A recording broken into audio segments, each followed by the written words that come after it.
The most important skill in the 21st century is the ability to live happily with uncertainty. Yeah, I mean, do you know what's going on? Almost never. I mean, you millions of people like tune in to listen to you to try to figure out what's going on, and you still don't know what's going on. So it's if you and I can't figure it out, like I think we're all pretty. It is interesting that like as access to information scales, the certainty and the confidence around that information like dissipates. I feel like everybody feels less moored to reality than ever before, despite the fact that we have access to everything 24/7, which is like a very weird paradox. But I think there's a deep human instinct to seek out certainty, to find a certain set of beliefs and assumptions that you can kind of like hang your hat on and build your life around. And I think it's becoming harder than it's ever been before. And I think as a result, developing kind of the cognitive flexibility to live in ambiguity is probably more important than it's ever been. What happens if you can't deal with uncertainty? Then you will over-index on one single belief, right? So you'll become radical about one idea. You'll basically put all of your kind of emotional well-being into a single concept or a single worldview. And the danger of that is just that like every worldview is going to get blown up at a certain point. Like nothing survives contact with reality. So when you are forced, when that worldview gets contradicted, you're either going to suffer immensely or you're going to have to double down the delusion to maintain the certainty. Anxiety is all about uncertainty. It's about trying to compress uncertainty down. Mm-hmm. I don't know what's going to happen in future. If I can imagine all of the different ways that the future might unfold, especially the really bad ones, I'll be able to plan and war game. And that means that when it happens, I'll be ready. It's a really strange comment on how humans' brains work, that we would rather imagine a catastrophe than deal with uncertainty. Yes. You think about it as thinking in superpositions, right? People would rather collapse the superposition down into something that maybe even breaks the laws of physics. Your dead grandma comes back from the grave to tell you off for this thing that you do. There's entire supernatural shit's going on. Mm-hmm. That's what you would rather have in your mind than I don't know what's going to happen. Right. It's interesting to like what you described about anxiety, that kind of that treadmill that you get on, right? Of like trying to predict future outcomes. In the process of trying to predict those outcomes, trying to become certain about what's going to happen, you actually just inadvertently build more surface area for more uncertainty, because everything you try to project into the future, you just create more opportunities for that to be wrong. Yes. And yes. So it's interesting because I think actually like the antidote to this is it's more of like an aperture issue, right? I think instead of trying to be certain about very specific, small, narrow things, it's better to try to zoom out till you find a place of confidence, right? So, like just take like AI, for instance, right? Everybody's freaking out about it. Everybody's got, some people think the world's going to end. Some people think that everybody's going to lose their jobs. Some people think like China's going to take over everything. I have no idea if any of those things are true, but like if I zoom out broadly enough and you just look at every major technological revolution throughout human history, there is disruption, there is some displacement, but like society adapts and moves on. And so if I zoom out to that wide of an aperture, suddenly I feel some degree of certainty that we're going to be okay in the macro. But in the micro, right, of like, are you and I going to have jobs in 2 years? Like some less certainty about that. Yeah. It's a kind of fragility to need a lot of certainty, because what you're saying is I can't deal with something that I can't anticipate. I don't have enough robustness in my system. If something happens that I haven't planned for, the only way that I can survive the future is if I've already prepared for it. And that's the opposite of robustness, or, the best anti-fragility. Look at COVID. COVID, everybody's lives during COVID basically forked into one of two directions. Mm-hmm. People either went way off the rails or people's lives got stupendously better. Right. Like, that's it. There wasn't really anyone that was like, yeah, COVID was okay. It was fine. Yeah, it ticked over and stuff really didn't change. My Yeah. trajectory stayed the same. Mm-hmm. That was like a lifestyle Rorschach test that everybody took. Mm-hmm. And everybody looked at it, and some people went in one direction and some people went in the other. Mm-hmm. And a lot of it is, you just got dealt a fucking shitty hand, dude. Yeah. Like that hospitality job that you were just about to take that was going to change your life. I'm really sorry. That blew. Or that SaaS company that you were about to start. Like, yeah, I mean, you timed the shit out of the market. Well done for incorporating in 2019 and having everything ready to work from home remotely. Yeah. It's interesting. Like, so one of my fans recently asked me a question about confidence and about like people who seem self-assured in kind of every situation. And it's interesting because I think, when you hear a lot of confidence advice, you hear, you need to fail at something a certain amount of times and you need to build evidence, right? That you're capable of handling setbacks and obstacles and all these things. And it's interesting because I think it kind of like confidence actually operates on two different dimensions. There's like state confidence and trait confidence, right? And so you can put yourself in situations where you feel some degree of certainty, like you've done 1,000 podcasts, right? So it's like, if a fucking light blows up right here, like you're probably going to figure it out and be fine. Yep. And you're not going to worry about it. But there is an interesting aspect of like kind of a broader trait confidence of just living enough of your life in that uncertainty, being in enough situations where you felt out of control, but things turned out fine. That I don't think you can plan or predict for. It's like almost by definition, you have to live through things not going as planned to build that like deeper level, trait level confidence. Yeah, that's the dark night of the soul thing. The worst thing that's ever happened to you is the worst thing that's ever happened to you. It's like difficulty exposure therapy. Yeah. Oh, I've been here before and I didn't die. That means I can probably be there again and things will go okay.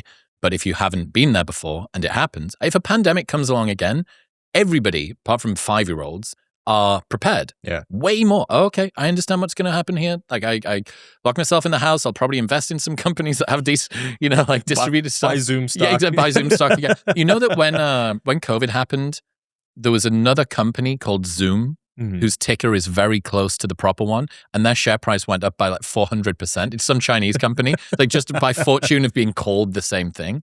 All right, next one. Yeah. Do hard shit, not because it's fun, but because the win actually means something. You bled for it. You broke for it. You earned it. Easy wins are forgettable. Hard ones change you. That's the point. I've been thinking a lot about this concept recently of like how there's an inverse relationship between convenience and significance. Like, I think we tend to only appreciate things that require some degree of friction or sacrifice. And I mean, look, there's the classic reason to do hard things, which is kind of what we just, it's like you build resilience and you build up your endurance and self-belief and confidence and all these things. But I've been thinking a lot about this more from like kind of a existential meaning lens of that. When things are just handed to you, you take them for granted. It's human nature. And so if there are a lot of results in your life, if we are all kind of accumulating more and more results and outputs in our life that are kind of just handed to us by technology, fucking burrito taxis coming anytime we want, like it's in one way, it's kind of robbing us for opportunities of significance. And I'm maybe it's because I'm 40 now, but I'm like, I'm starting to develop this like interest in intentionally introducing friction back into my life in certain ways. I actually had a conversation with my wife last night where like she was telling me, she said that one of her childhood friends sent her some voice notes, and it's like she was going through all this shit. Like her kid was having problems. Her business partner was like, just completely checked out. huge fight with like her ex-husband, all this stuff. And my wife was like, do you want to talk? And her friend was like, I never even considered, like, I didn't want to bother you, or, you're busy or whatever. And then of course they got on the phone, they talked for like an hour and a half, and it was like this great kind of reconnection in this moment. But my wife and I were talking last night about like how just that reluctance to even like actually call somebody without permission, without like establishing, okay, I sent a text and then I asked if I can call. We're also like hung up on the phone is annoying. It's annoying like when the phone rings, it's annoying to like have to deal with calls. That we've like robbed ourselves of the friction that actually builds like the connective tissue of our relationships, right? Because you can't reproduce that intimacy through like voice notes or text messages or anything. So like that's a very superficial example, but like we're surrounded by those superficial examples 24/7. Is this making any sense? Absolutely. Okay. I didn't know where you were going at the start, but you really brought it back into land there. The inconvenience of a friendship is exactly where it grows from. Yeah. Right? It's the definition of safety. The best definition of safety that's been formally given to me is we can go through something hard and come out the other side okay. Mm-hmm. The best definition of personal safety and sovereignty is I'm okay no matter what happens, right? Which is something similar. It's a relationship with yourself or a relationship with somebody else. Yeah. But you have to, how do you know that you're safe if you haven't gone through something difficult with somebody? It's the same thing as Jordan Peterson's idea about you're not being noble if you're unable to be harmful. You're just being harmless. Right. A rabbit doesn't choose, actually rabbits can be bastards, but a rabbit doesn't choose to be harmless. Right. It just doesn't have very many weapons. Sure. But that line between significance and convenience, I think is so fucking right. And I've been thinking about this a lot. I'm sure that you write a lot of things, you need to produce stuff. Everybody in one way or another is probably using AI to assist them with their workflow. And what I've noticed is that there's certain things that it's robbed me of the enjoyment of in completion, even as it's made completing it easier and maybe better. Right. And then you start to ask yourself a deeper question, which is, what am I doing it for? Right. Am I doing it for the outcome? Because I can speed run the outcome. Right. Well, kind of, but also kind of not. What I'm doing is I'm doing this thing for the way that I feel when I have finished it. That's really what I'm doing it for. Because let's say that you could create some prompt in ChatGPT. Thank you to our partner, ChatGPT. And that would create videos on your channel. Let's say they're even derivative of your work. That it's not using anybody else's work, but it was able to get a new channel of yours to 1 million subscribers in 4 weeks. Yeah. And you just put it in and you're like, oh, amazing. It's my work, right? So it's still you, but the process of getting there wasn't that challenging. Right. I don't think that you would feel that satisfied. Think about how satisfied you are when your book actually gets completed by you by hand in the before times. Yeah. And it's like, I struggle with this too, because I'm generally like a very pro technology person. Who owns an AI company. Yeah. So but I think of it like when you were talking, the thing that came to mind is it's kind of like playing a video game with cheat codes. Right? It's fun for a minute. You're like, oh, I'm like crushing everything. This is awesome. But then when you beat it, it's not satisfying. And it's almost like most of the technological innovation of, say, the last 20 years has just been adding little cheat codes to all these areas of our lives. And it has made everything more seamless, frictionless, convenient, faster, more efficient. But it's like robbing the satisfaction of like doing. Which is the reason that you do it. You do it for the emotional state of having done it. Yes. Now, hopefully having done it well, hopefully having done it in a way that makes other people's lives better and is popular, maybe gets you some money too. But all of those things only matter in as much as you can link your effort to that outcome. Yes. And I think part of it too is that it's causing us to mistake the convenience and efficiency for why we're doing it, right?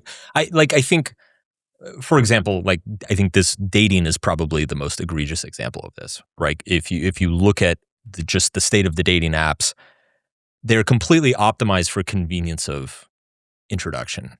And on the surface, if you're a single person, like that sounds like a great deal. But in the process of like mass matching people out of convenience, you are losing that friction and that the struggle, which is essentially the filtration system for who's actually going to be a good partner for you. Which also creates the significance in the connection too. And that's that bottom line. Easy wins are forgettable. Yes. And that's the thing. You look back on your life and you say, wow, I don't actually know how I got here. I mean, it's great. And I look at all of the things I have. Isn't that wonderful? I think about this, people that became millionaires, centimillionaires through crypto.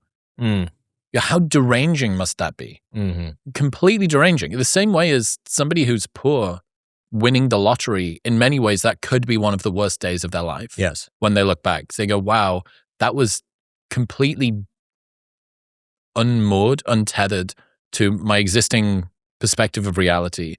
I'm never going to have a day that's that good again. Right? Mm-hmm. It's like having never done cocaine and then deciding one day to complete like a Charlie Sheen-sized dose of it. And you go, well, I'm not conditioned. I didn't build up my tolerance for this. Right. And I don't have the story and the narrative. And that's what we live in. Humans live in these narratives. Yeah. Yeah. There's also like, there's a skill aspect of this too, right? Like, especially with around money and relationships. Like, I think part of the issue with kind of the app-driven dating culture is that there's a lot of just simple, basic dating skills that you build and optimize through like actually speaking face to face with lots and lots of people, especially people who are not very interested in you. And I imagine you have a lot of experience with that. Oh yeah. The interesting thing, there's this stat around lottery winners where like the majority of them end up broke, lots of them end up depressed, number of them commit suicide. And I think a lot of it too is that there's a skill set around money, right? Which is like, okay, you have a lot of money. There's a lot of bad ways to manage that money. There are a lot of bad decisions. There's a lot of bad habits around money that you've like never developed because you never climbed the mountain steadily over a long period of time. Mm-hmm. You were just like airdropped to the peak. Yep. And so clearly you just fall off. Well, the stupid thing is we don't know what technology we have now that had it have not been there, we would have preferred our lives in the past. Mm-hmm. There was I think the typewriter came in partway through Nietzsche's life and his writing changed. Interesting. When the typewriter came along. Previously he was writing by hand. Yeah. And then after that, his sentences got shorter. His writing style changed. And I wonder how many people, when the typewriter came along, said, well, without the quill, it's going to change all of these things. Now, that's not to say that some technologies can't unlock creativity and unlock your access to difficulty. There's unnecessary challenge, but it certainly feels to me like if there's a bell curve of where the optimal point is or the area under the curve, we are way overshooting it now that a single prompt can basically spit out a passable piece of work. All that being said, I do think that the advent of AI opens up for everybody. AI basically regresses you back to the mean. Like that's what it is. It's optimizing for the mean. Yes. So if you're in the bottom 50% of anything, it's a great AI deal. will make you better. It's a great deal. If you're in the top 50% of anything, AI makes you worse. And if you're trying to do anything, you shouldn't be doing it if you're in the bottom 50%. So presumably, it's actually dragging you back. Yeah. Yeah. I think the tricky thing with all of this whole concept, all these technologies, is what happens is that it becomes incumbent upon us individually to go find the new difficulty, right? Choose hard. Exactly, right? So it's like using AI, but also pushing yourself to still do something original or unique or have original ideas. And the problem is just like, it's really against our nature is to always choose the path of least resistance. And so it's like very hard to develop that muscle. And I think a lot of people just don't have that muscle. Choose hard, dude. All right, next one. Yep.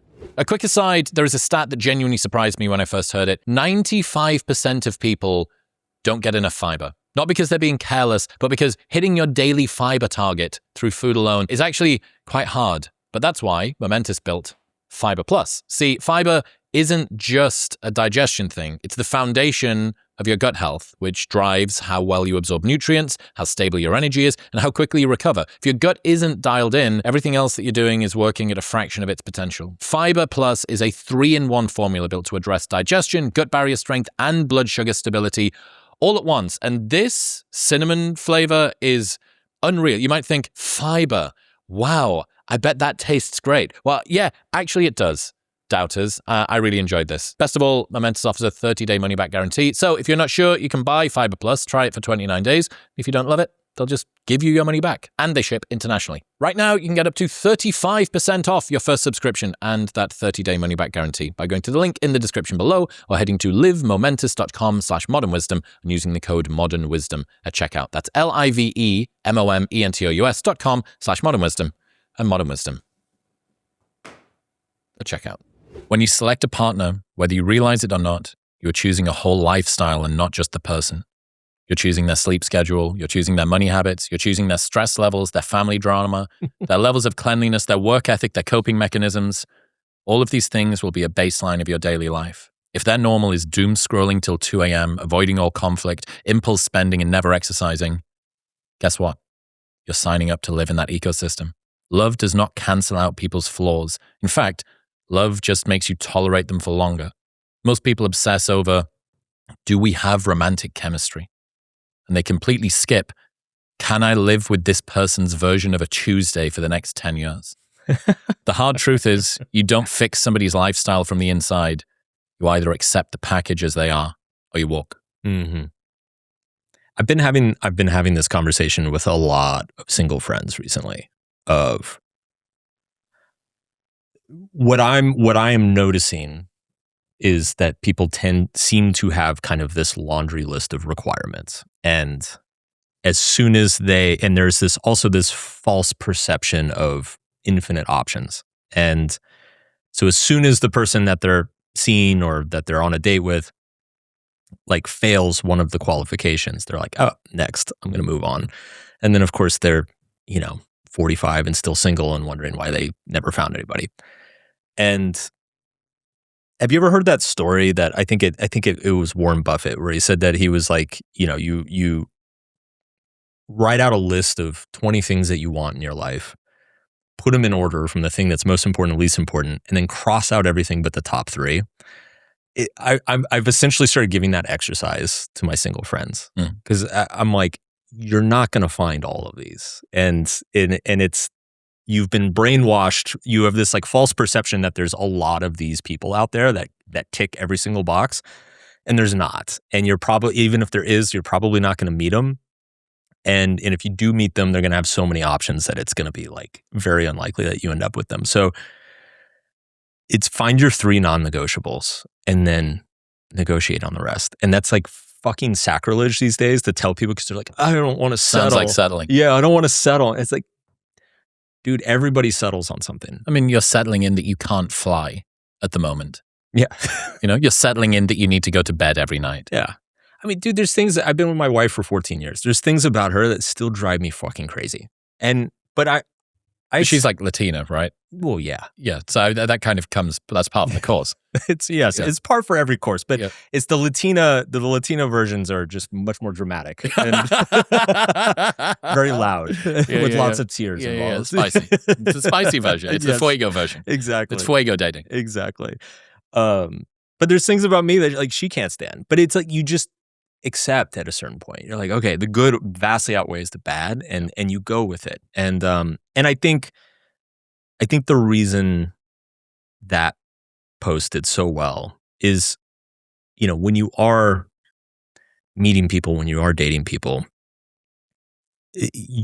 there's this whole kind of like iceberg under the water of traits and characteristics and personality and connections and relationships that you're not really aware of that they're there, but that's actually going to be the majority of the relationship. Correct. And really, most people are kind of just going on vibes, when they're dating somebody. And so I just think it's helpful to be like explicitly conscious about it and understand like, okay, if her mother's crazy, like and you want to marry her, like you're going to have a crazy mother-in-law for 40 years. Lock in for some crazy. Exactly. Like it's just put it on the plate because it's part of the course. Yeah. You can't only, it's not a buffet. You don't just take the items you want. You got to take, it's the whole prefix menu. You know what the original name for this podcast was going to be? What's that? Crushing a Tuesday. The reason for that, glad that I didn't do it. Another one was Mind and Matter, and another one was Brain and Brawn, and they were horrible. Modern Wisdom was divine inspiration that came to me at 3 a.m. Yeah, much better.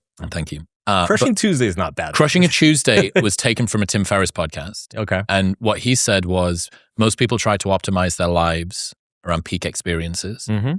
But your life is made up of average Tuesdays. Yeah. And your goal should be to make your average Tuesday as enjoyable as possible. Yeah. And that's what you're talking about here, that what people look at is the amazing sex or the fascinating conversation. They don't realize, what is this person like normally? What is the middle of their bell curve of just how they operate? Mm-hmm. What do they do? Yeah. With the most frequent interaction between them and reality, what do they do with their diet? That's pretty important. What do they do with their sleep pattern? That's pretty important. These are structural things. How do they deal with discomfort? How do they deal with things when they're hot? How do they deal when they're dysregulated? What's their family like? Yeah. What are their timelines like? You know, are your timelines in the same, moving in the same direction? And that is, what's the relationship with money like? That is what you are signing up for. Right. And that line, love does not cancel out people's flaws. In fact, it just makes you tolerate it for longer. Mm-hmm. Which is what's deranging to a lot of people, that they get into a relationship with somebody who isn't right for them or isn't good for them. And the capacity of their love, the intensity of their love, just allows them to stay in something which isn't right for even longer. Yeah. And I think that people often feel guilty about having optimized for romantic chemistry when what they should have been optimizing for is Tuesday evening with this person enjoyable. Right. And it's easy to optimize for that romantic chemistry because that's what you're flooded with when you meet somebody you really like. So that's what you're going to be biased towards. And I should add, so it's funny because I think I've posted a couple variations of this post over the years, and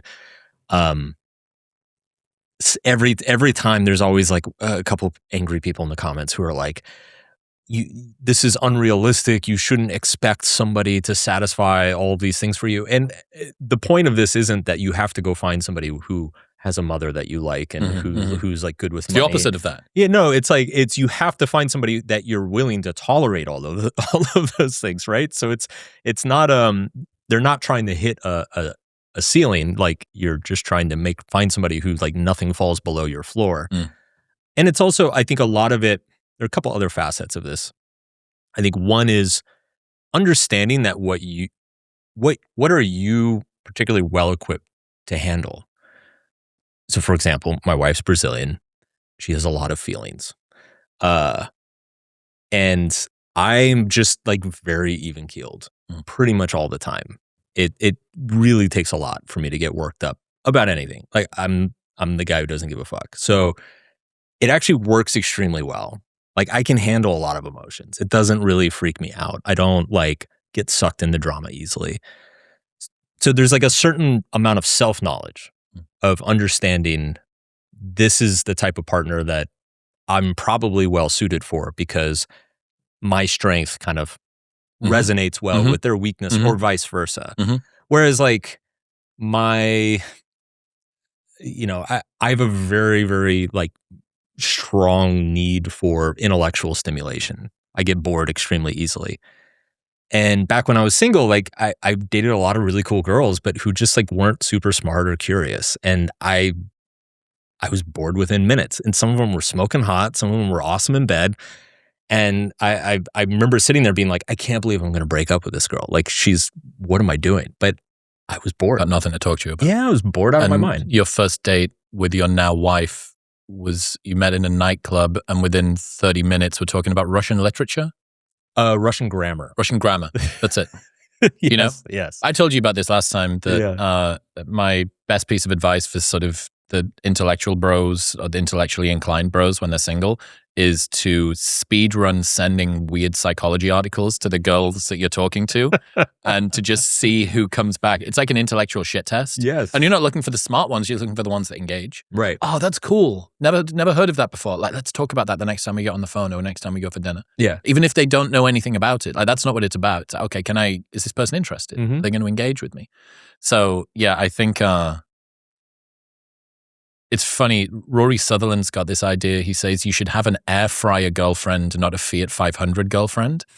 And what he means by that is you want to find somebody who only you can see the value in a way that other people can't, mm-hmm. and who have disadvantages that only you can tolerate in a way that other people can't. So if you have an air fryer, for instance, mm-hmm. it's going to stank up the kitchen.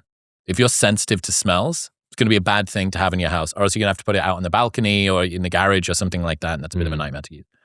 Not that bothered about smells. You can have your entire life's calories go through one machine.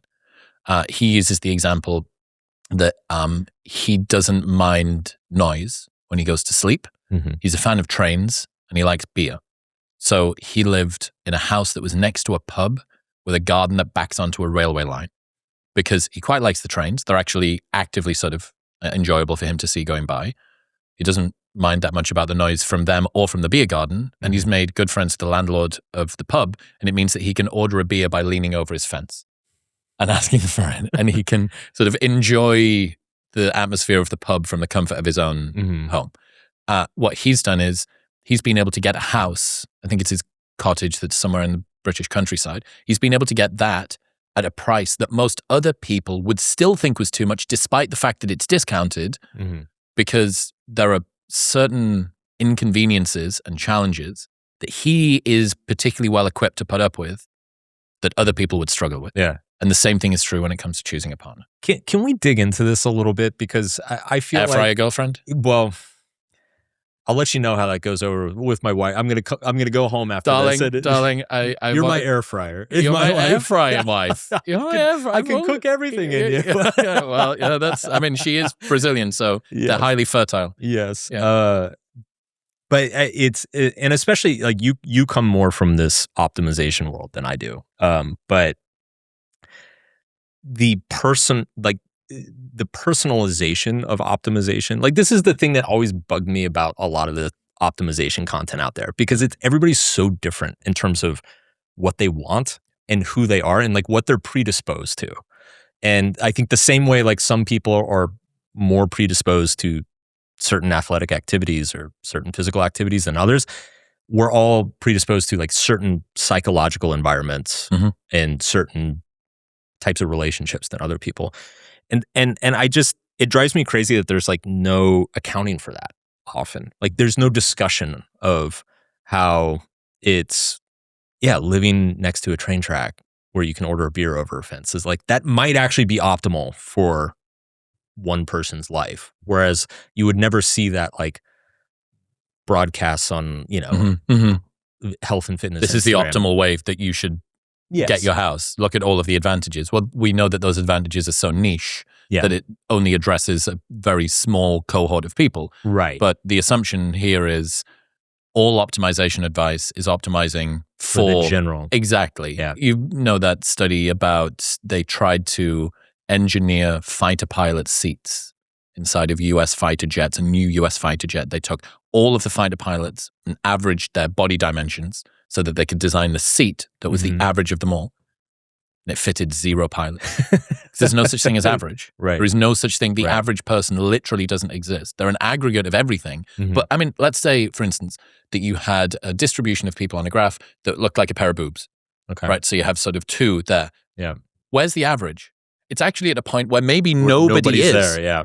You know? Yeah. So this is the problem with doing it. And I understand like, sweeping generalizations about advice is something that I've always steered away from when I can. Yeah. And it's been massively to the detriment of my credibility because I've done other things that are massively to the detriment of my credibility as well. But one of the reasons is people love certainty. They love absolutes. They love certainty. And this goes back to the fact that uncertainty is very difficult to deal with. If I listen to someone who says, well, we know that this is the case. We know what Israel's doing. We know how much protein you should have per day. We know what the best sleep formula is. You go, well, fucking hell, like I don't need to worry anymore. All the chaos of the world, all of the different directions that things could have gone in. I don't need to wrangle with that. Yeah. And it's way less sexy to say, well, it's directionally correct that it seems to be the case that in most circumstances, I would estimate that it is good to, it's way less sexy, but it's much more accurate for people. If you're the sort of person, and this is why for the whole podcast, and I see this all the time, when people get pissy about some piece of advice that's been put forward, especially when it's been caveated, well, the outlier, actually, I think you'll find, it's like, hey, dude, if this is not for you, that's fine. But your ability to discern doesn't mean, what you should say is, that's not for me. I wonder if it is for anybody else. Can you imagine if that piece of advice is for somebody else? And if so, then like, shut the fuck up. Right. Yeah. This piece of content that isn't for you found you, or this piece of advice that isn't for you found you. Your first port of call should be, wow, I wonder if that actually exists for anybody. Fuck, I actually can imagine somebody that it would be good for that's in my life, or, how varied are we as humans that that's the case? Isn't that interesting? The flip side of that, there's a flip side version of that I see a lot that actually concerns me even more, which is that people will hear a general piece of advice. They will try it on themselves. It won't work. And instead of coming to the conclusion of like, oh, there's just something different about me and I need to adjust accordingly, they assume that there's something wrong. With the advice? No, with them. Oh, okay. They're like, the advice is the gold standard, right? Because it came from, Mr. Guru or Mr. Super PhD. And, but it's not working for them. So therefore they must be doing something wrong. Something's wrong with them. And so they need to like go find an even more detailed protocol and implement it even more strictly. Yeah. And you see them kind of get into this like OCD spiral. Over-optimization spiral. Yes. Yeah. The pain of trying to be perfect will kill you more quickly than your imperfections will. Yeah. The one thing that I remind my listeners on my show of all the time is that like the best, most credible piece of advice in psychology, like if you look at all the literature in terms of every intervention imaginable, and like what its hit rate is, it's like maybe 50%. Like the very best forms of therapy with a really good therapist, it's like maybe cracks over 50%. So it's none of this stuff is going to work for everybody all the time. And in fact, you should expect that roughly half of it is not going to work for you. At best. And so it is your responsibility to try everything, track what's working, what's not, be honest with yourself about what's working, what's not, and then like move forward accordingly. Before we continue, most people in their 30s are still training hard. Their protein is dialed in. They sleep better than they did in their 20s. Discipline is not the issue, but recovery feels somewhat different. Strength gains take a little longer. The margin for error starts to shrink. And that is why I'm such a huge fan of Timeline. You see, mitochondria are the energy producers inside of your muscle cells. As they weaken with age, your ability to generate power and recover effectively changes, even if your habits stay strong. MitoPure from Timeline contains the only clinically validated form of urethylene A used in human trials. It promotes mitophagy, which is your body's natural process for clearing out damaged mitochondria and renewing healthy ones. In studies, this supported mitochondrial function and muscle strength in older adults. It's not about pushing harder, it's about actually supporting the cellular machinery underneath your training. If you care about staying strong into your 30s, 40s, and 50s and beyond, this is foundational. Best of all, there is a 30-day money-back guarantee plus free shipping in the US, and they ship internationally. And right now, you can get up to 20% off by going to the link in the description below or heading to timeline.com/modernwisdom and using the code modernwisdom at checkout. That's timeline.com/modernwisdom. And modern wisdom at checkout. Nobody owes you patience just because you've had a rough upbringing or a hard day. Life doesn't hand out pity passes. Use your pain as fuel, not a crutch. You don't build psychological resilience by feeling good all the time. You build psychological resilience by getting better at feeling bad. That is definitely that was definitely posted in 2025 or 2026 because that's the sort of thing that you could not post between like 2016 and 2022. It would have gotten me canceled. All sorts of proclamations about white male privilege or whatnot. I mean, it's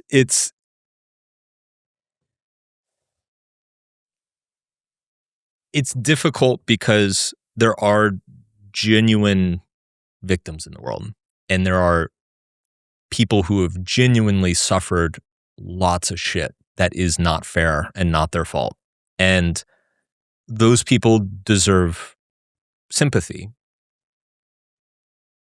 but they don't necessarily deserve anything more than that. And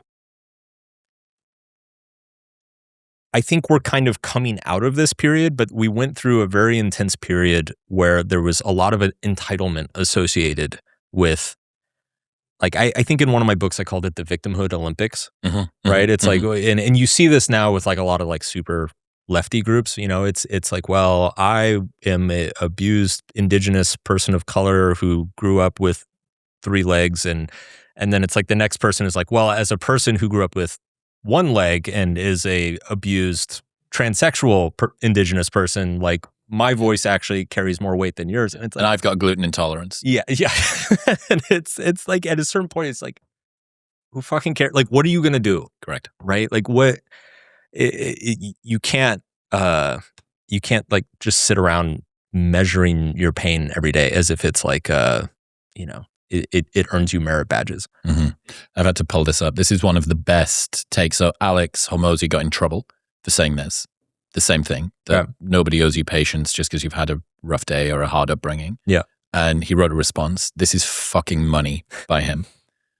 If you had disadvantages, I agree with you. You are right. It's harder to be successful if X happened to you. Replace X with gender, race, birth deformity, different language, different country, abuse, etc. The main point of the longer conversation is that despite the disadvantage, you only have one choice. What are you going to do about it? Number 1, take action anyway and become proof to other people like you, your people, also born into this abused tragedy, that you too can overcome it, and they can as well. Number 2, blame and complain. And to be clear, do whatever you want. I support your choice, but only one of those decisions will make you better. And I wish I could say this without getting attacked, but you know who wins by you not being successful? Whoever and whatever you blame. Fuck that and fuck them. You can lead a rebellion of one and blame the one thing you can control, which is you. In your mind, redefine the word blame as give power to. And when you do that, there's only one person you're going to want to give more power to, and that's you. For everyone who had shitty circumstances, I'm on your side, your long-term side, the side that wants you to win. So do it anyway, with all the disadvantages, and still tell them to shove it and win. I want to be clear again. If you had tough shit happen to you, it sucks, and that's not your fault. But now what? Where do we go? Isn't it crazy how many caveats and like, throat clearing land acknowledgements? Yeah. Yes. Dude, I got in, I continue to fucking get in trouble by saying things that to some people doesn't land right and to other people becomes a mantra that they live by. And yeah, I understand, because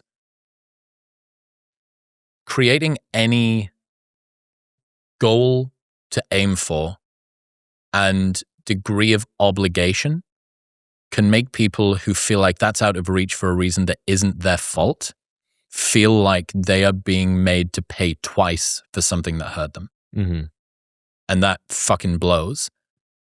But it also makes communication really clunky, and I hate it. Yeah. Like it's so over and over. And it's such a shallow form of empathy as well. Yes. To assume that the only way that you can be caring is if you think about the middle 90% minus the 2 5s on the end that are obviously unrealistic for you to have thought about. That you have to include all of these people, as opposed to, hey, I'm speaking to a very specific cohort of people now. Yeah. I would argue the empathy is actually completely disingenuous, because right? Like if I'm empathizing with somebody strictly because of the color of their skin and their gender and their sexual orientation, like that's exactly what they don't want to be empathized for. Correct. So it's backfiring. Like the whole strategy is backfiring in the first place.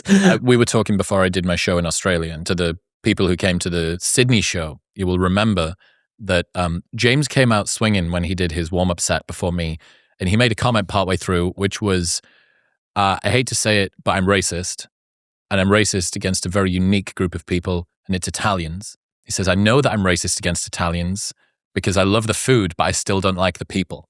And there was a lady partway through the show who piped up and said that I was made to basically do the apology for James. She piped up and said, I really think that you need to be more careful about, some of the sort of judgments that are being made in the show. I'd make a joke and James had made a joke and she's like, this is sort of can make people uncomfortable and it's exclusionary and all the rest of it.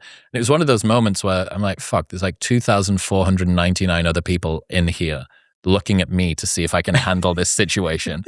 And I realized that true equality is when you have to put up with the same level of shit that everybody else does. Mm-hmm. If you want to be properly included, the most inclusive society, it's to not be treated with kid gloves. Yeah. If you told me that somebody was treating me differently because they thought that I couldn't handle it or something, that is a kind of bigotry and patronizing cotton wool gentleness that would make me feel so fucking icky. Be like, oh my God, you are not my friend. You are not my friend. Yet, does that mean that you push the person who's only just started training at the same level that you push the person that's a professional athlete? Obviously not. But when it comes to including people in discourse, I think that, true equality is when you put up with the same level of shit that everybody else does. Mm-hmm. That's funny in Australia, man. I'm just remembering I did a show a couple of years ago in Brisbane, and I had this bit in the show. I was talking about Freud. Do they do this in your shows out there? So Australia has this thing where they have like the sign language person on stage. No. Signing for everything. Did they have one for you? Yeah. Okay. Like all of my... Do you have many deaf fans in Australia? Brisbane? I don't know. I never hear from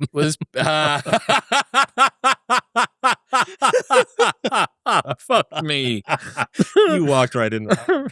Yeah, so every show, I had there was a guy on stage, on the corner of the stage, like doing all the signs or everything. Cool. So I implemented a segment of the show when I had a whole section about Freud and some of Freud's like wackier theories. And I had a segment where I talked about how Freud had an obsession with dicks, moms with dicks, fucking moms with dicks. And I just like went on, and then like I would like make the person sign everything. Unbelievable. What does Freud's obsession with fucking mums with dicks in sign language look like? I don't know, but it was just so funny to like watch the signer just get so uncomfortable. Wonderful. It was a great crowd moment. But there was one time in Brisbane where in the Q&A afterward, a woman got up and basically started chastising me for transphobia and lecturing me about how I had like a moral responsibility and because of the mums with dicks thing? Yeah. Okay, right. Cool. Because I have a platform and all this stuff. And yep. And it was interesting because the crowd just instantly started booing her. And but it was funny because like I tried to use it as kind of a teaching moment, and I said something very similar to you, which is like, look, if you're it's not equality if we can't laugh about it, right? Like if as long as something is so like it can't even be spoken of because it is needs to be it's so fragile and it needs to be protected to like such an extreme extent. Like that's not equality. That's actually kind of the opposite of equality. In a lot of ways. I don't know if I convinced anybody of anything, but it was a fun moment. Well, certainly the deaf people got convinced. Yeah. Jimmy Carr's got a line where he says, telling me that there is a problem too serious to joke about is like saying there's a disease too bad to create medicine for. Yeah. You go like, this is the salve that helps people to see this problem with less seriousness. It's not being callous. It's not being flippant with it, but it's helping them. If anybody has ever had a problem that's felt really important to them, have they wanted to take it more seriously, or would they like to be able to find a way to actually inject some, like that isn't that funny? Humor, it's therapeutic. It's funny, actually, the Jimmy Carr quote, it reminds me. So my grandmother, she died of a brain tumor when I was probably 14, 15. And it was one of these like awful cancers. Like she died very slowly. Rapid on. Oh, no, slow. Yeah. Over the course of like, probably 8 or 12 months. And we just watched her deteriorate like week after week after week. And it was awful. Like we would spend every weekend with her and we'd go see her. And my grandmother had a great sense of humor. And so she started cracking jokes she like named her tumor, and she was like cracking jokes about her tumor all the time. And when it got really bad, like it started to get awkward, So she's like, she can't walk anymore. She's like, she's having memory problems, but she's still cracking jokes about the fucking tumor. And then at a certain point, like my aunt got really upset, and she was like, Maureen, like you can't joke about this. Like this is really it's upsetting. And I remember my grandmother said, she was like, there's nothing so serious in this life that you can't laugh about it. And she was like, it's my tumor. I'm gonna laugh at it if I want. She's like, I'm gonna make any joke I want about it. But that always stuck with me, and it's something that like I believe very deeply as well. Yeah, it's a strange one that there's a recent bit of research in the New Statesman that just came out about the attitudes of young women, specifically in Britain. And white women are significantly more likely than women of color to say that the country is racist. So, dude, that's like how? Well, because there is. I know how, but it's just like, how did we get here? I know. Well, it goes back to the desire to be seen as empathetic. Yes. Right? If you can show yourself as some kind of savior, some sort of white knight that's going to steam in, but again, in that is so much. It's such a patronizing perspective to say, "Oh, you poor people of color, you poor deaf people. You're not able to. You're so unresilient that you can't deal with this yourself. Allow me to come in and tell these people exactly what you want." You go, hang on a second. Notice that the person that piped up about the joke James made about Italians wasn't Italian. Of course, she wasn't. I mean, I don't know, Chris. I think you're kind of minimizing the epidemic of transphobic deaf people in Australia. It is with a gluten intolerance. It is a real problem, and you're not taking it seriously. I'm not helping. Check your privilege. That is true. I am British, which I do think means that I've kind of got, what do you say? I've got ancestral empire privilege, but modern day embarrassment disadvantage. I've just, if you had invested in the UK, if the UK was a stock, it was like fucking Herbalife or something. This thing's just absolutely nosedived. Oh, you had to have seen that recent survey where they surveyed British people of economically what if the UK was a state in the US, where they would be, and the Brits said they'd be like number 6 or number 7, and it's like, actually it's 51st. Yeah. Although we're like 5th in America or like number 1 in America in heart health, number 1 in America in obesity, number 1 in America in all of the health stats. That's a low bar. That's true. Like across all of America, there's not even one state. There's like those. When it comes to health, like we're completely fucked over here. All right, next one. A quick aside, most people think that they're dehydrated because they don't drink enough water. Turns out water alone isn't just the problem. It's also what's missing from it, which is why for the last 5 years, I've started every single morning with a cold glass of Element in water. Element is an electrolyte drink with a science-backed ratio of sodium, potassium, and magnesium. No sugar, no coloring, no artificial ingredients, just the stuff that your body actually needs to function. This plays a critical role in reducing your muscle cramps and your fatigue. It optimizes your brain health, it regulates your appetite, and it helps curb cravings. I Keep talking about it because I genuinely feel a difference when I use it versus when I don't. And best of all, there's a no questions asked refund policy with an unlimited duration. So if you're on the fence, you can buy it and try it for as long as you like. And if you don't like it for any reason, they just give you your money back. You don't even need to return the box. That's how confident they are that you'll love it. And they offer free shipping in the US. Right now, you can get a free sample pack of Element's most popular flavors with your first purchase by going to the link in the description below or heading to drinklmnt.com/modern wisdom. That's drinklmnt.com/modern wisdom. If you have to explain to somebody why you deserve respect, then you're already in the wrong relationship, full stop. People don't realize that you shouldn't have to ask someone to prioritize you. You shouldn't have to beg them to be proud of you. If their efforts have to be requested, then it's not really effort. It's like compliance, and compliance fades the second you stop asking. So really, it's just a performance. They're just doing it to placate you and keep you satisfied and stop you from complaining. The right person will treat you well because that's who they are. They just fundamentally care about you regardless of how other things are going. Not because you gave them a checklist or a deadline, but because you are just somebody that they value. So, if you feel like you have to train someone to just be a decent partner for you, they've already kind of told you everything you need to know. You probably just don't want to hear it. I'm going to amend that. Because that works great. You know, that's probably one of my reels on Instagram or something. But I'm going to amend that. I'm going to say that is true in the macro, not necessarily true in the micro. Like, let me explain this. So, if somebody is egregiously disrespectful, consistently, like you are constantly fighting for them to even acknowledge you, pay attention to you, care about you, like do anything. That in and of itself is unfixable to a certain degree, because like if there are certain just base layer requirements for a healthy relationship, that the fact you have to request them means that they are non-transactional by nature. So as soon as you request them, it becomes a transaction, and so you kind of invalidate whatever is given. So if it is on a severity of scale that like there's just nothing present at all, the amendment, the nuance that I will add to that is that there are often cases within a relationship that is already well established on trust where somebody is just kind of dropping the ball and is not showing up in the way that even they would intend to show up.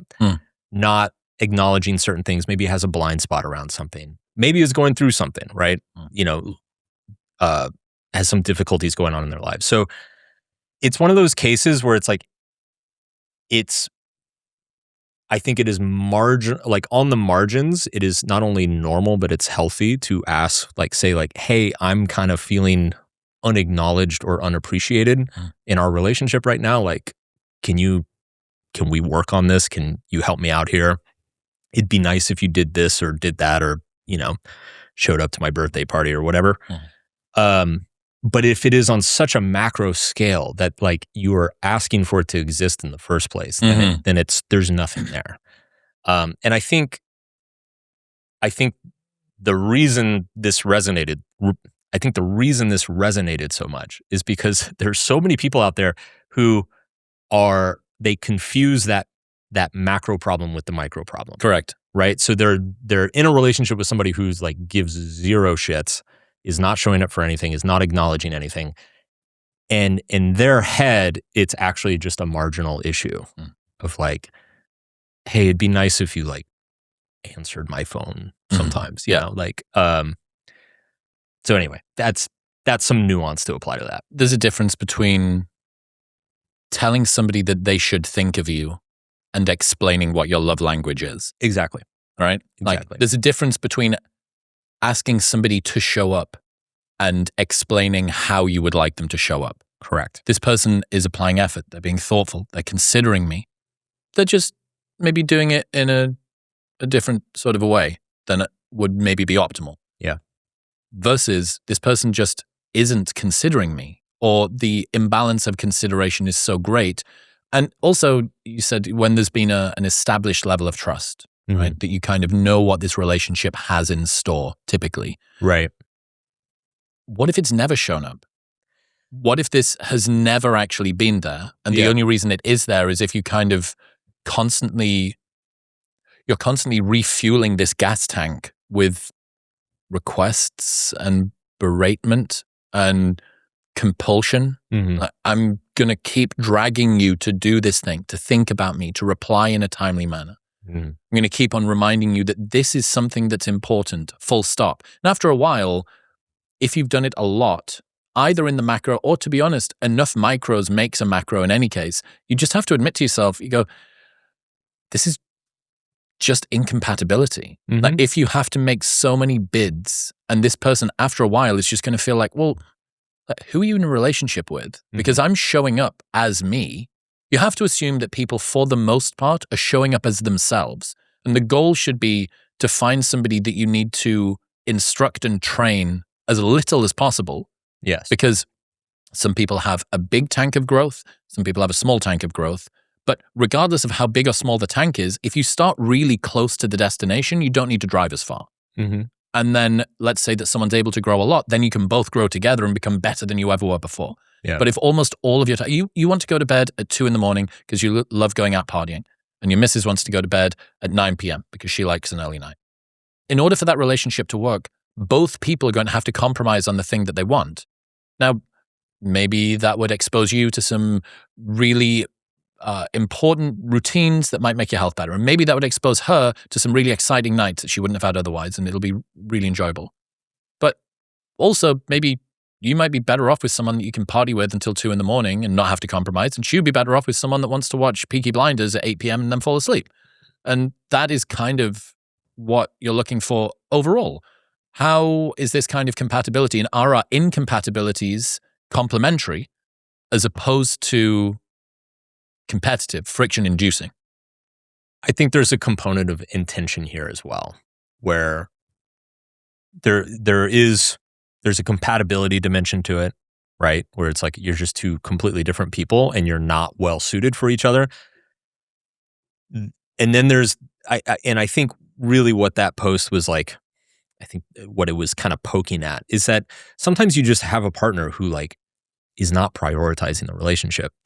And so if you go to them and you're like, hey, I need to be acknowledged, I need to feel special, I need like, it'd be nice if you cared more.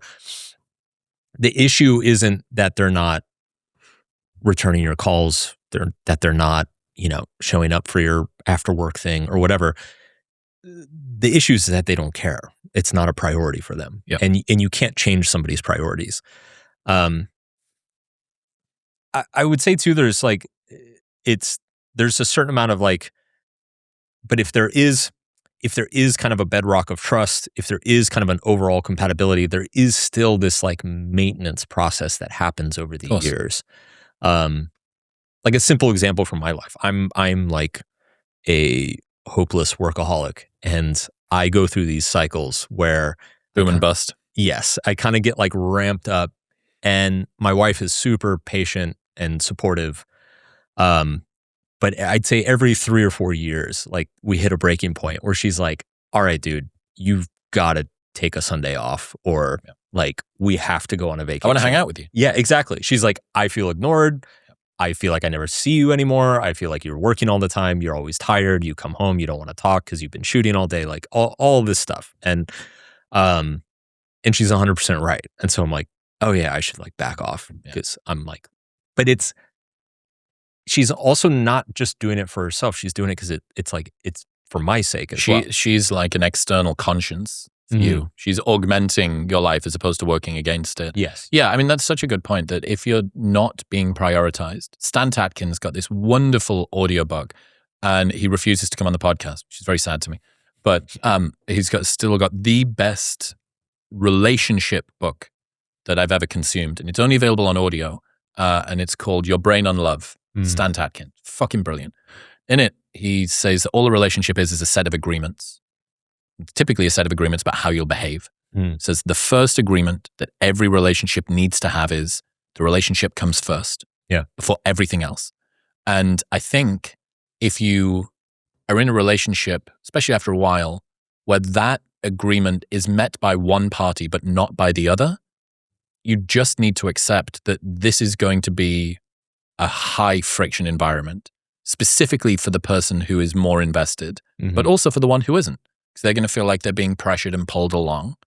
And if you want to be in a relationship with somebody who prioritizes you at the same level that you prioritize that, like, leave that person to go and be with someone for whom the relationship is their fourth priority. Yeah. And they may be happy, or they may end up realizing that, oh, fuck, I actually wanted to be in a relationship with someone. The reason that this relationship was so good for me is that I felt prioritized. And now that I no longer am because I wasn't doing it reciprocally, that fucking sucks. But yeah, if you're not being thought of, and here's the other thing, like, some people aren't choosing to not do that. Some people simply don't have the time. Their lifestyle and their current setup is not accommodating of the level of attention that you need. You go, also, fine, just because they're not choosing to do it, of a variety of other options, because they're currently in med school and this is just all they've got to do, or they're training for this big thing and they can't spare any time because their ultra marathon's coming up and they need to make this happen because it's real important to them. That's also a choice. That's also a choice by them. Yeah. And you can go and choose someone who chooses you, as opposed to choose someone who's choosing something else. I would add emotional capacity to that. And I think, so the agreement thing is great. I have not read that book. I should read that book. Fucking money. Just hold on that. Yeah. Right. The reason it's so good, and I wonder whether more people are going to do this. He's obviously a super wizard expert of his area of expertise. I don't think that he wrote it. I think that he just had bullet points and he reads it like a lecture. And he speaks like this. Yeah. Well, one of the things that we need to realize when we're talking about, it's so listenable. And what it's made me realize is listening to most audiobooks that are scripted performances of what was meant to be written and meant to be read in written form are actually horribly unlistenable. Yeah. Compared with someone who is allowing themselves to just play with the language a little more. And what I would wonder is, when people do audiobooks moving forward, I don't know how many authors already do this, I'm sure some do, but what if you allowed yourself to add a sentence in here or there? Authors seem to be almost prisoners of their own work. Yeah. When presenting it in a medium that wasn't meant for. You go, hey, maybe add some stuff in. Yeah. You'd allow yourself to have a pause. Is the goal to represent the book in its most sterile form? It's the exact presentation of this thing. Because pretty soon, some company, ChatGPT or whatever, OpenAI will just allow you to record 5 minutes of you speaking and then pitch perfect. Yeah. Get you to say the book. So what's the reason for it? Right. Well, hopefully it's so that you can add some emotion. You can ham it up, right? Dramaturgically, you can add a little bit in. So I wonder whether, I don't know, that I would appreciate that. As a listener of audiobooks, I would appreciate it if authors, hey, you get an extra half paragraph here that's just me, just I really thought this is an important idea. And maybe your audiobook. You can break ground. Yeah, that's true. I mean, I'm going to be out of a job in a variety of different places, even in jobs that I haven't yet started by AI, apparently. I want to come back to the agreement thing, yes. because this actually ties into the friction and the sacrifice thing as well. It's like that agreement, because I think one thing I've seen a lot is that people think they have a partner who is on that agreement, but is actually not. And it can actually be difficult to accurately detect if you are being prioritized or not. And I would say the way to accurately perceive whether you're being prioritized or whether you're actually prioritizing the person is how much is each person in the relationship putting the other person first when they have nothing to gain from it. I think where people get mixed up a lot is they have somebody who's really into them, who's like love bombing them, giving them tons of attention and affection, is like excited all the time to see them, but they're also getting something out of the situation. And so they falsely perceive it to be like, oh, they're in on this agreement with me. And then a couple of years go by, conditions on the ground change, and suddenly that person is withdrawing. Well, also, how are they behaving when they're busy? Right? Maybe that person was just on an off period from work. Yeah. They had a little bit of downtime.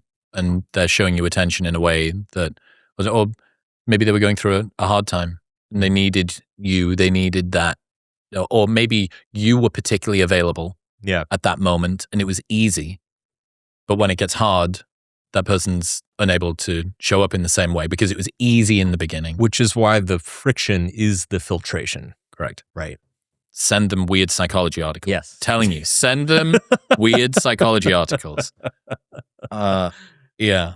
In other news, I've been in the gym for nearly 2 decades now, and it wasn't until the past few years that I had the best training run of my entire life. And a huge part of that was the RP Strength app. Actual scientists built this thing around one obsession, having a science-backed path to maximizing muscle gain. It tells you how many sets, how many reps, the amount of weight that you need to use. So all you have to do is show up and do the thing. It adjusts automatically every week based on how you're actually progressing. And there are over 45 pre-made training programs and more than 250 technique videos built in. So you're not just lifting, you're lifting optimally to get the most out of your workouts. A lot of the time, I have less than an hour to be in the gym. And what I love about the RP app is that it takes that into account and adjusts my workout on the fly. So I know that I'm going to maximize how much time I've got available. For me, following a proper evidence-based plan has made a huge difference. And if you're serious about training and the gains that you want to make, I'm pretty sure that it'll do the same for you. Right now, you can follow the exact same training plan that I use and get up to $50 off the RP Hypertrophy app by going to the link in the description below or heading to rpstrength.com/modernwisdom and using the code modernwisdom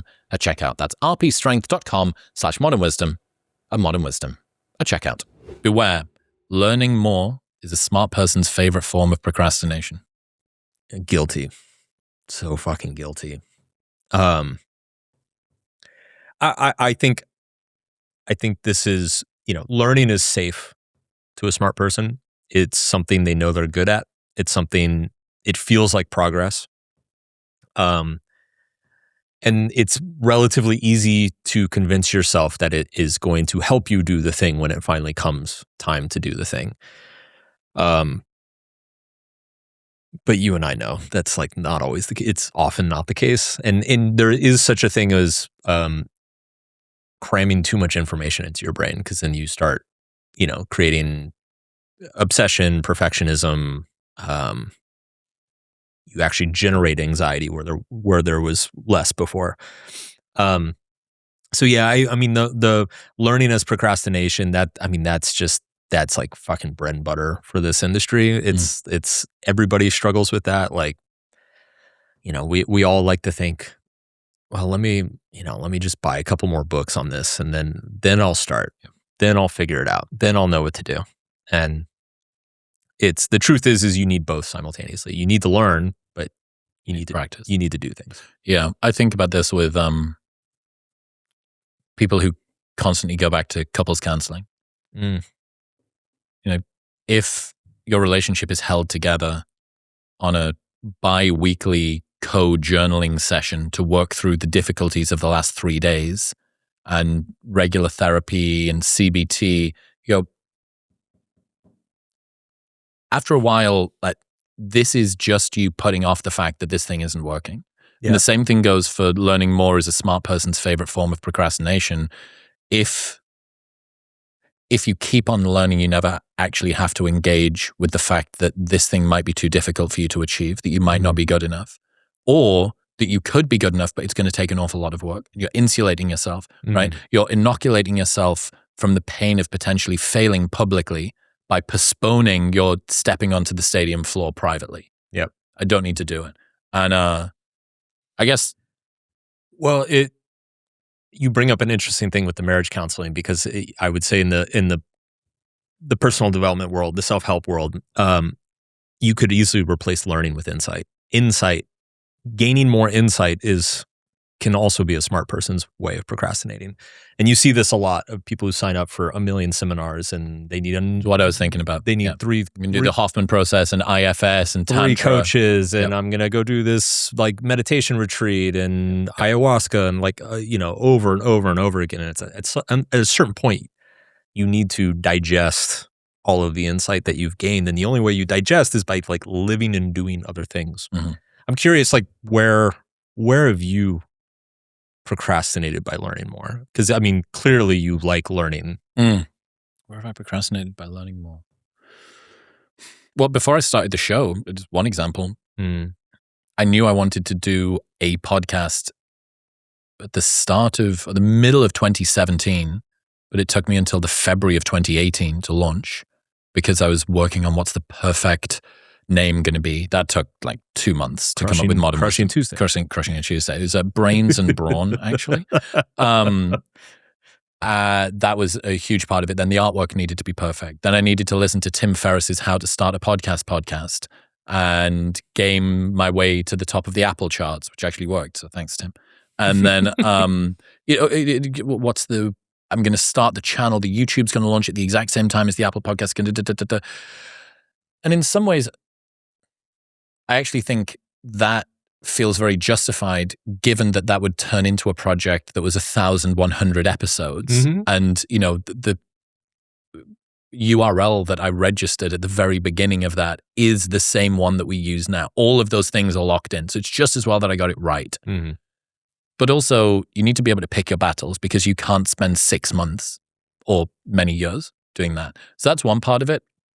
Certainly when I was at university, I did 4 years of my bachelor's, which included a placement year, and then I did a master's. I already, while I was thinking about doing the master's at the end of my bachelor's, I couldn't remember half of my bachelor's. I couldn't remember the stuff I was learning as I was learning it. And I just assumed that the next thing, because I'm like, I don't really know what to do. And I'm like, more business. My choice of degree. That's a perfect one. My choice of degree. It's like, I'm really interested in psychology. I'm really interested in philosophy. But what? I'm going to get a job as a psychologist or a philosopher. Obviously, those degrees are useless. I can't imagine how. What is the most applicable degree to making money? Well, business, because business makes money. So if I do business, that means that I'll understand what I'm doing. I'm like, dude, so one of the biggest regrets of my early life is doing something that I thought would be transactionally useful instead of just doing something that I was interested in. Because the thing that I was interested in, it just took me a decade and a half to, I guess, like 6 years from leaving uni or 12 years from starting it, to make my own amateur version of that by speaking to the world experts on whatever subject I wanted, most of which are about fucking psychology and philosophy.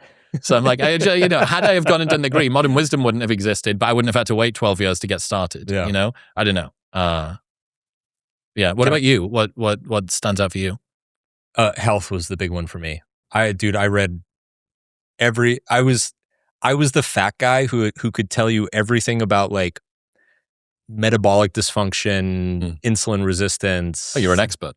Yeah. You did used to be fat. I was. Which looking at you now as a fucking slim, trim 40-year-old, people wouldn't believe. I'm in the best health of my life, which is crazy because I spent years. I read all the blogs. I understood all the different workout protocols. I did a bunch of different workout protocols. I didn't stick to any of them.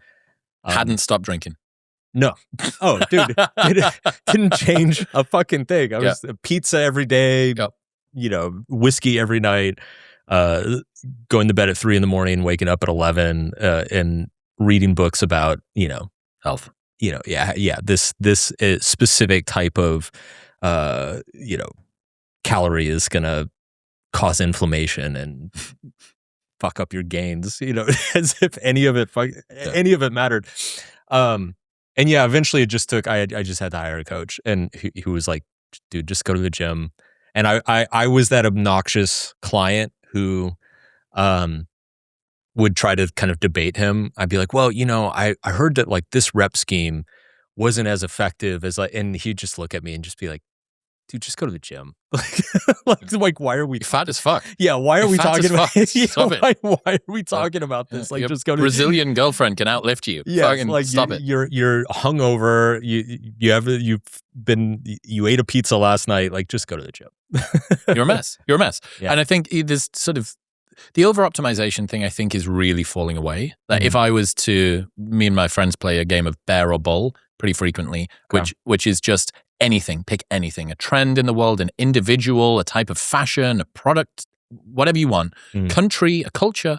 What are you bullish on and what are you bearish on? What would you invest in and what would you bet against? And I think that over-optimization I'm heavily against at the moment. I think people are drowning in information, they're drowning in advice, and what they want is a degree of simplicity. And more than anything, they want connection. This is a thing, talking about the relationship stuff, I kind of tracked my journey of learning about relationships, and it broke down into a few different epochs. So I guess I became interested in what was happening with mating and dating. And you see these stats around sexlessness and stuff like that, and you think, oh, wow, that's interesting. I should do some research. And you look at Pew, you start to look at the Institute for Family Studies, and you go, oh my gosh, isn't this strange?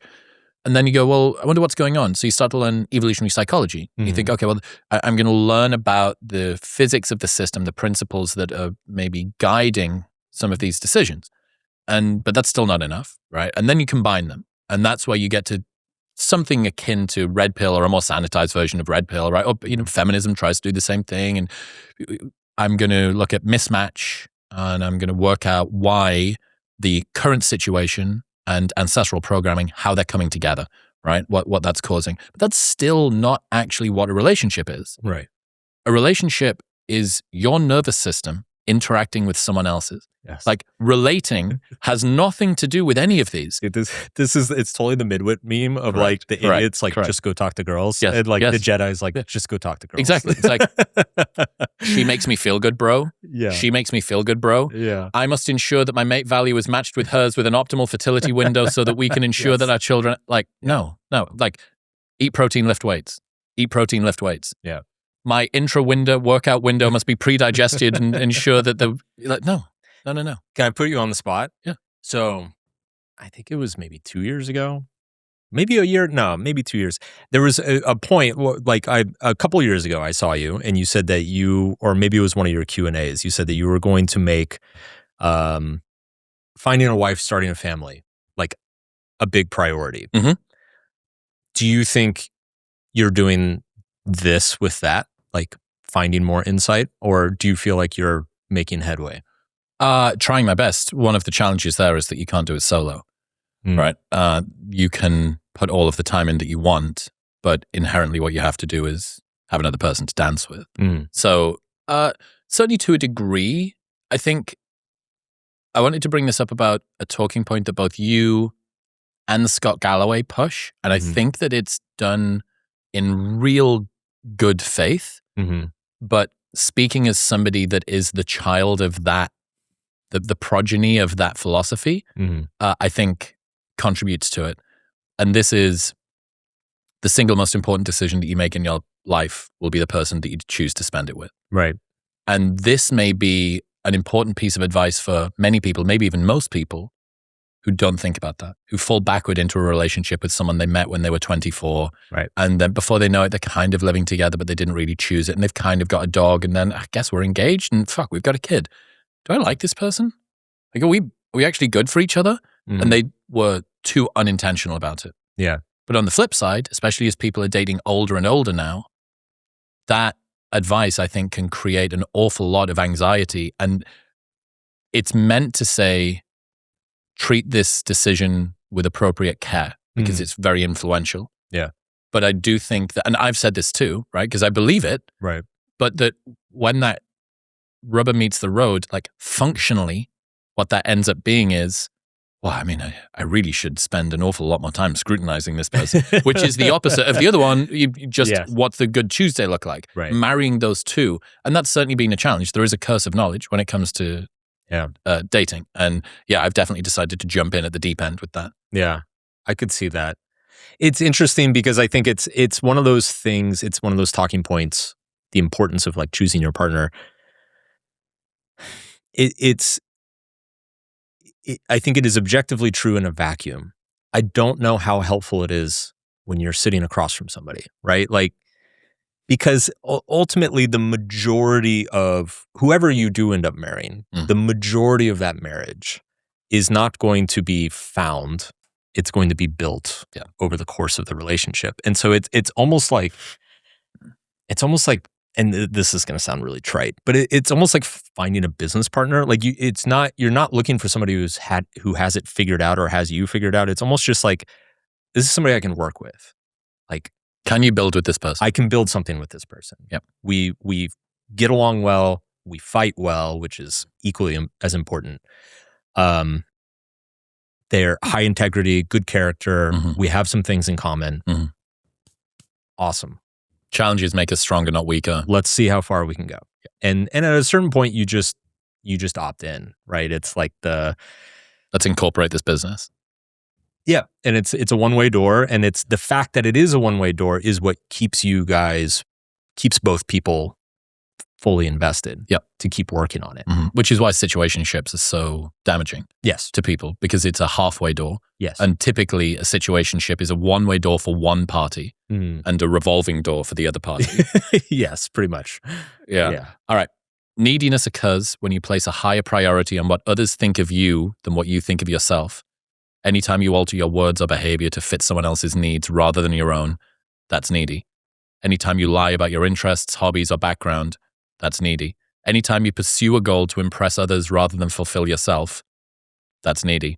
Whereas most people focus on what behavior is attractive or unattractive, what determines neediness, and therefore attractiveness, is the why behind your behavior. You can say the coolest thing or do what everyone else does, but if you do it for the wrong reason, you will come off as needy and desperate and turn people off.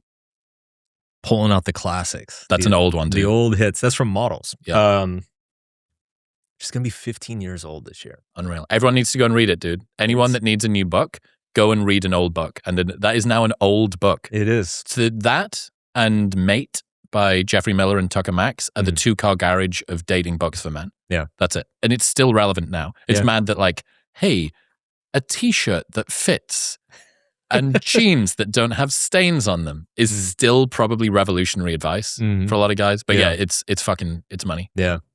But the whole thesis of that book, for the people that haven't read it, neediness is unattractive. Yes. Basically, you could summarize the whole book for men as in dating, neediness is unattractive. It's really funny because, so for people listening who don't know, like I started my career as a dating coach, and from like 2008 to probably 2013, Models came out in 2011, but I was meeting dozens and dozens of guys in person. I was taking them out to bars and clubs and helping them meet girls online and, giving them advice on dates, on relationships, everything.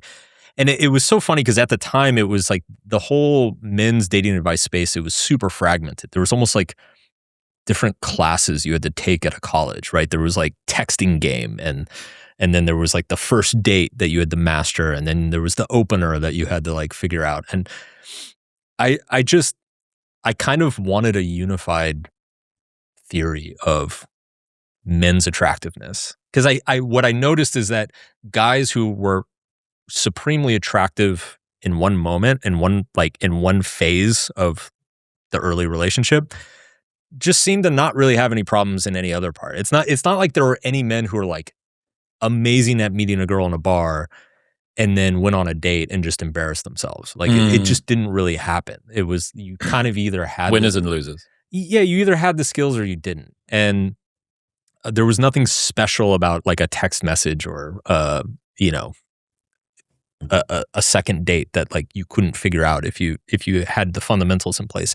So I was like kind of searching for this unified theory of like men's attractiveness. And what I noticed about all of the men that I knew who were incredibly successful with women, regardless of their circumstances in life, how old they were, their appearance, money, background, anything, was they just had they prioritized their perception of themselves over the perception of the girls. Like all the guys who were terrible with women and who struggled with women, and even some of the ones who could kind of perform like a dancing monkey and like maybe get a little like a hookup here and there, but they would lose the girl inevitably within a few days.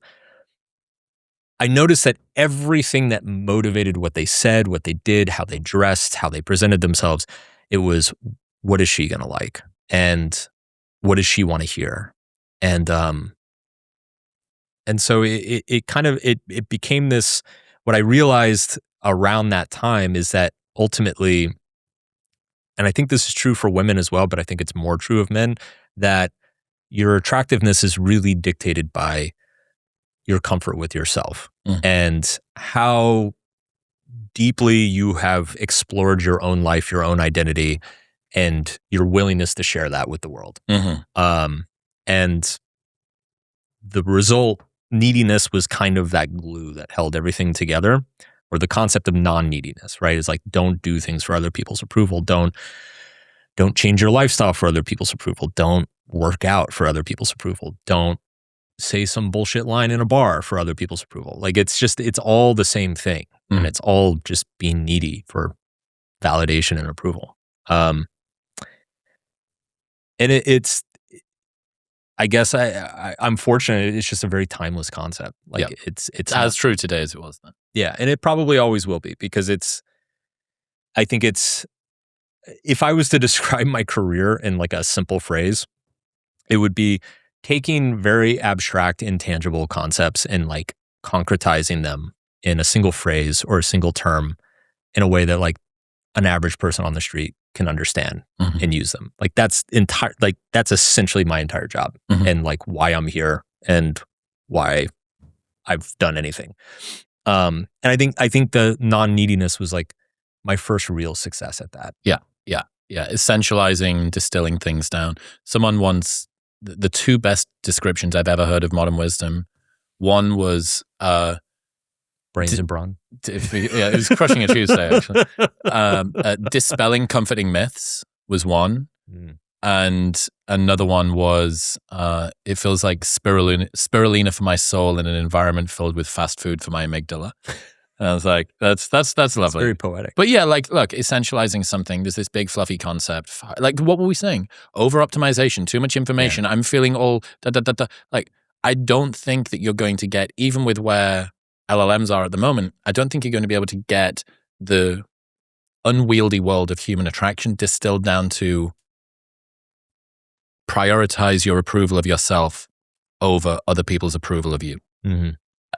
Don't be needy, right? That is a distillation that kind of requires a human in the loop. Yeah. Because it's about language. It's about, okay, what does this mean? Not what is it if you synthesize it, right? It's not a synthetic idea. It's still quite an organic one. But yeah, when I think about the problem with the neediness thing, it also explains why so many guys felt like, I mean, the red pill movement was born out of PUA hate. Yeah. Do you remember that? Yeah. Yeah, because that was your era, the PUA hate thing. So these are guys who had I remember that forum. Found success or found failure with pickup artistry. Yeah. And I think that both of them were quite deranged. The guys that had found failure with pickup artistry saw themselves as so broken that even the most evidence-based system to ensure that they could get laid couldn't help them. And I mean, that's pretty dispiriting. But then the guys who did find success with it also felt like they were dispirited because they said, God, look at how much I have to contort myself in order to be remotely attractive to a woman. And this is an example of none of them stopped to consider that it's just maybe the system is wrong. Like the model is incorrect. And so they just assume, no, women are incorrect, right? It's like, the problem isn't that like every woman on the planet is broken. The problem is that your model of dating and human relationships is broken, but you're not willing to toss that out because you're so psychologically dependent on it. Fun thing. So I name checked you. I did, Jubilee's Surrounded? Yes. So I just shot an episode with them. What for? What was the thing? One man versus the manosphere. No fucking way. You went up against the manosphere? Yeah. Who was in the room? Anyone that I'd know? I don't think so. No big names, no huge names. No. There's been a couple of that I'm fucking fascinated by this. Yeah. A couple of them had people who were sort of moderately well known. Yeah. Going in, but maybe you're not deep in the manosphere enough to know who was there. Yeah, maybe, who knows? Maybe there was a guy there that... Fascinating that they chose you, especially somebody who came out of that world. That's a unique choice. That's cool. It's interesting because I told the producers, I was like, in the pre-production I'm calls, proto-manosphere. Yeah. I told them, I was like, well, first of all, they were concerned. They're like, are you ready for... I'm like, dude, the first 5 years of my career, I spent arguing with these fucking guys. So like, yes, I'm more than prepared. I know all the evolutionary psych and all their like silly theories. Yeah. But it was interesting because I told him, I was like, you realize that like half these guys are probably going to be fans of mine and they're going to have read my book. And they were actually all for it. So they were like, no, this is like, we kind of want this dynamic. So it was really interesting. It actually went really well. They were like way more respectful than I expected. And some of them were super smart, which I've been around enough of those guys to know that like a lot of them are super well read. But it was funny because afterwards, a few of them were like, they're like, I can't believe we debated you. I thought I was going to be debating like some women's studies professor, from UCSF or something.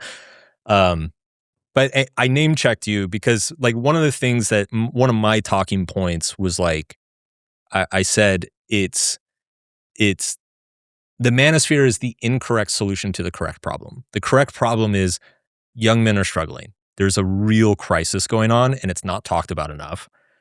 And you and I both know that.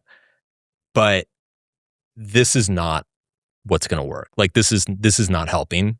And so the issue isn't, and then of course a lot of the guys came with like, well, there's this great advice and like Andrew Tate got me to like get my life together. I'm like, that's great. But the problem isn't the advice, the seed of advice embedded within the manosphere content. The problem is the packaging. Like you can go find that advice anywhere. And it's great that particular packaging reached you in that moment, but you need to be able to let it go. And so a couple of the guys, they're like, oh, well, what should we listen to instead? And anyway, I threw your name into it. Let's fucking go, dude. I'm sufficiently sanitized. I've got the seal of approval. I appreciate that. Hey, man, I think this is, I've said this to Mick. I know Jordan's in a bad way at the moment, but the timing of Jordan Peterson to get ill and also aggressively do the God pivot was highly fucking inconvenient for where the culture was moving. Because I think that a lot of what you're seeing with the more cantankerous sides of the manosphere would not have had the oxygen and the fuel to be able to get big had you have still had Jordan floating around. It's almost like he was too early. He did. He timed the market. He was right but early, and then created the gap and then stopped supplying the demand. Yeah. He created the demand and then stopped servicing the market. Yeah. I have to give him credit too, because I've always appreciated his work, but I remember back when he first kind of got big, and he was kind of going on about a lot of this stuff. I was like, really? Like, is this really such a, like, do we really need to be talking about? I thought we solved this, right? Yep. But it's been pretty eye-opening how, just in terms of like correctly identifying a cultural catastrophe years before it happens. Yeah. Prescient as fuck. Yeah. Like so prescient. And I go back and listen to, golden era JBP, of which, I've got many episodes with him, and I look forward to him coming back with a fully functioning brain. It gets more true. It is big one of, if you want a real adventure in life, tell the truth. Like, fuck me. Like every single time that I think about there's a problem in my life, it's because I'm not telling the truth. Every single time. Yeah. I'm like, Jesus Christ. It was really, really good. And he got embroiled in things and became, in many ways, like he got deranged by the level of aggression that he was being attacked by. It's this wonderful article from Ethan Strauss on Substack that people should go and read. It's called Criticism Capture is More Deranging Than Audience Capture. He basically says that it's the criticisms, not the compliments, that sway the way that we move. Yeah. And in my experience and watching a lot of people on the internet, that becomes so true. Look at anybody who is really, really militant and gregarious with the way that they sort of communicate about stuff, and you're like, wow, like that's a firework of a world that's going on there. Or they're very unforgiving, uncompromising in the way that they talk about things. Almost always people who have been very heavily attacked. Yeah, rightly or wrongly. Trump became more Trump because of how much people were pushing back against him. Tate became more Tate because of how much people were pushing back against him. Hassan Piker became more Hassan Piker because of how many people were pushing back against him. This happens to everybody. I don't see the same thing being true for people that are just regularly complimented and don't get haters. Yeah. So I do think that it causes people to react in a way where they dig their heels in and they become more spiky about their beliefs. Yeah, I could see that. I also, one of the things that I've grown to appreciate over the years is that, and I really learned this being around Will Smith when I was working on his book and kind of in his orbit, some of the other like very famous people in his orbit, like there's a certain amount of skill or personality that is well suited for fame. And I think it's some people just naturally respond very poorly to a lot of attention and a lot of fame. And some people naturally respond very well and they function very well with it. And it just, and this is not a knock on him. He just, I don't know him very well. I've only met him a couple times, but like just as an outside observer, he just strikes me as somebody who like it did not do him any favors. And it was so much and it was so like intense and it was so critical that I sympathize a lot for what he probably went through. I think about people who have the skill to become famous, but not the disposition to deal with the fame. Yes. Lewis Capaldi is a phenomenal example of this. So writes his first album, billions of streams, global tour, needs to write a second one, gets put under so much pressure that he gives himself a Tourette-style tic where his anxiety has pushed his body beyond a limit that it was able to cope with.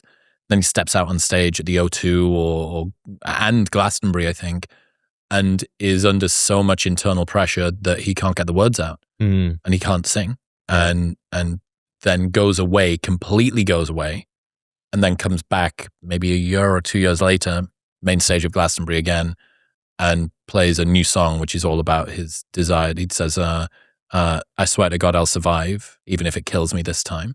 And just like looking healthy, super regulated. But there is a world of people who are good enough to achieve fame, but just straight up don't have the disposition to be able to cope with it. And that's a ruthless position to be in, because the thing that you want is in your hands. Yes. And kind of through no choice of your own, there's another thing. Almost everybody wants to be successful, but doesn't have the talent. Yeah. And there are a very small bucket of people that get to become successful. And of them, there's a proportion who can become successful, but for some reason just self-destruct. Yeah.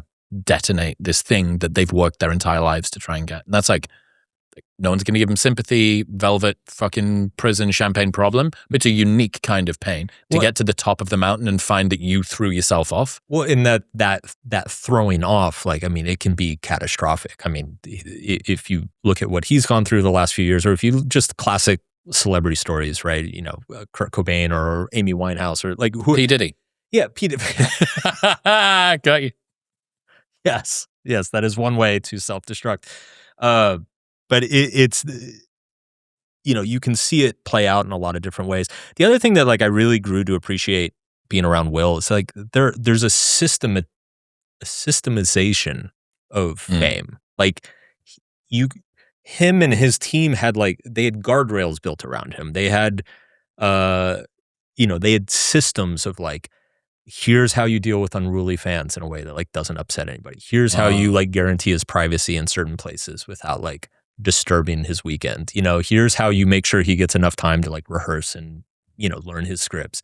Like they had protocols for all of this stuff, that it was literally just protocols to maintain his ability to function. There's a middle area of fame. I've only ever been exposed to one or two people that have got that. I'm becoming friends with someone right now who basically lives with a team of SAS guys 24 hours a day to keep him on the straight and narrow so that he can continue to produce the things that he needs to produce. But it's a very small number of people that have that, and a very large number of people that would really benefit from that I know of, who are in sort of the middling level of fame, where it can disrupt your life and get in the way of your relationships and hurt you and stuff. But no one's handed them the pamphlet or the playbook to be able to deal with it. And dude, it's introducing friction. back into your life, right? Because that's what happens when you achieve this insane level of success and fame, is like it removes all the barriers and guardrails. Now you have all the money to do whatever you want. You have all the people who are going to say yes to whatever you want. And so the only way to like stay functional is to like intentionally reintroduce limitations. Those limitations, the friction. Highly unsexy. Yeah. Yeah. This is similar to one of yours. You only envy the lives of people whose sacrifices you can't see. Yeah. Yeah. I mean, it's easy to just want the benefits of something. Like it's the default, right? Like it's almost childish to just want the benefits of something. It's a very naive way of seeing the world. And I think it's not only is it important to want the costs of something, check and make sure you want the costs of something before you actually start pursuing it. But again, it comes back to like, that's the part that makes it meaningful, right? If you just got the benefits of things, you would never appreciate those things. It's the fact that you like struggled and sacrificed and crawled through shit. Isn't that a wonderful duality? You only envy the lives of people whose sacrifices you can't see. So if you could see the cost that somebody had to pay in order to get to where they are, you probably wouldn't want the life. But if you were able to get to the place that they got to without the sacrifices, you wouldn't appreciate it. Bingo. It's the Elon quote you mentioned earlier, right? It's like, you wouldn't like to be me. No, my mind's a storm. People think they want to be me. They don't want to be me. Yeah. There's a line from James Clear that plays off this, which this is one of the best things that I read over the last few years. It doesn't make sense to continue wanting something if you're not willing to do what it takes to get it. If you don't want to live the lifestyle, then release yourself from the desire. To crave the result, but not the process, is to guarantee disappointment. Fucking money. It's such money, because how many people want something, but George Mack's got this idea of the difference between Call of Duty and war. He says a lot of the time people think that they would love to play Call of Duty all the time, but that's not what war is. Right. War is the smell of burnt gunpowder and your friend getting his leg blown off. Right. And you want to become a musician. You want to become a world famous guitarist. You go, okay, well, what does that look like? You're going to have to learn to play guitar for a decade to no one. And then if and when you start a band, you're going to be playing also to no one with no promise of whether or not this is going to work. Let me cut you off there, because that was my life. I remember. So no, that's it. As an unfamously unsuccessful musician. Yes, as a failed musician, let me tell you that what you just described that's still like the most fun 5% of it. Like the 95% of it is you're sitting in a room by yourself practicing. Yeah. And there's no applause. There's nobody watching. There's nobody. It's frustrating and difficult. You're playing the same song literally hundreds of times. And it's the thing in music that they always say is that you're not practicing until you get it right. You're practicing until it's impossible to get wrong. Yeah. So it is, if it takes 100 repetitions to get it right, you need to get to 1,000 to never get it wrong. And it is so monotonous and tedious and just like absolutely soul destroying unless you love it, unless you just genuinely can't imagine living without it. So yeah. Well, that's your line about what sort of pain do you want in your life? Yes. Every pursuit worth having comes with some degree of pain and struggle and sacrifice. So choose what flavor of shit sandwich you want to eat. Yes. Yeah. It's funny on the idea of the really unsexy stuff that becomes sexy when reflected in the glory of you standing on stage and doing something really cool. But if you don't want to do something, if you genuinely don't want to do something, it's almost impossible for you to get yourself to do it. And that's it doesn't make sense to continue wanting something if you're not willing to do what it takes to get it. Or not even willing to do, like want to do, ideally. Because you can be willing to do something, but the amount of willpower that it's going to take in order to get you through that is fucking insurmountable. And also, it's going to detract away from all of the other things that you should do in your life. Now, it's unfortunate that some people never get an obsession that's worth anything. I was thinking about this a lot, that I would call myself, there's that term serial monogamist. I would call myself a serial obsessive. Okay. That around about every 7 years or so, I get a new obsession. And it was cricket from the age of 10 until 18. Then it was club promo from 18 until 25, 26, 27. And then it was personal development until early 30s. And then it's been the podcast from then until now. And that's cool because all of those obsessions largely have not been that destructive and maybe have even been beneficial to me and the world. Except for the cricket. I will stand my ground with that. You're a fucking Philistine. You're an uncultured American Philistine.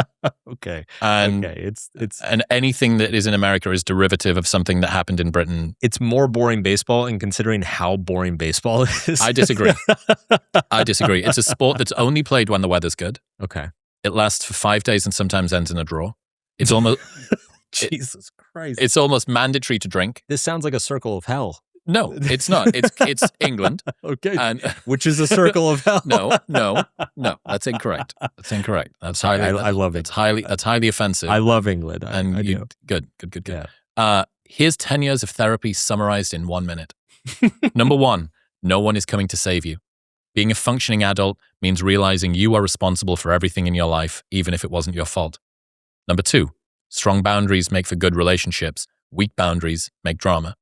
Number 3, many of your problems don't get fixed. You just learn how to live despite them.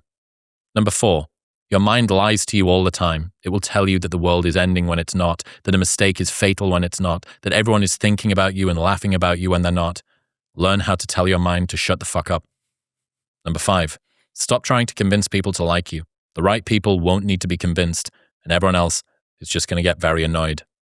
Number 6, sometimes the best thing you can do is let a dream die. No one likes to hear that, but it's true. And number 7, only a few people in your life are going to matter in the long run. When you find them, treat them right, make time for them, keep them close, and be grateful. Sometimes when I put together stuff like that, I'm like hearing you read that back to me, like the thought that comes to mind is like, how is this not taught in schools? Like how is this not just discover this at 34? Right. Like why do people have to listen to podcasts all day to like hear some of this stuff? Mm-hmm. It just seems so fundamental, but it is interesting. One of the things that my perspective has shifted, I've been doing this for 17 years. Too long. Yeah, a long time. And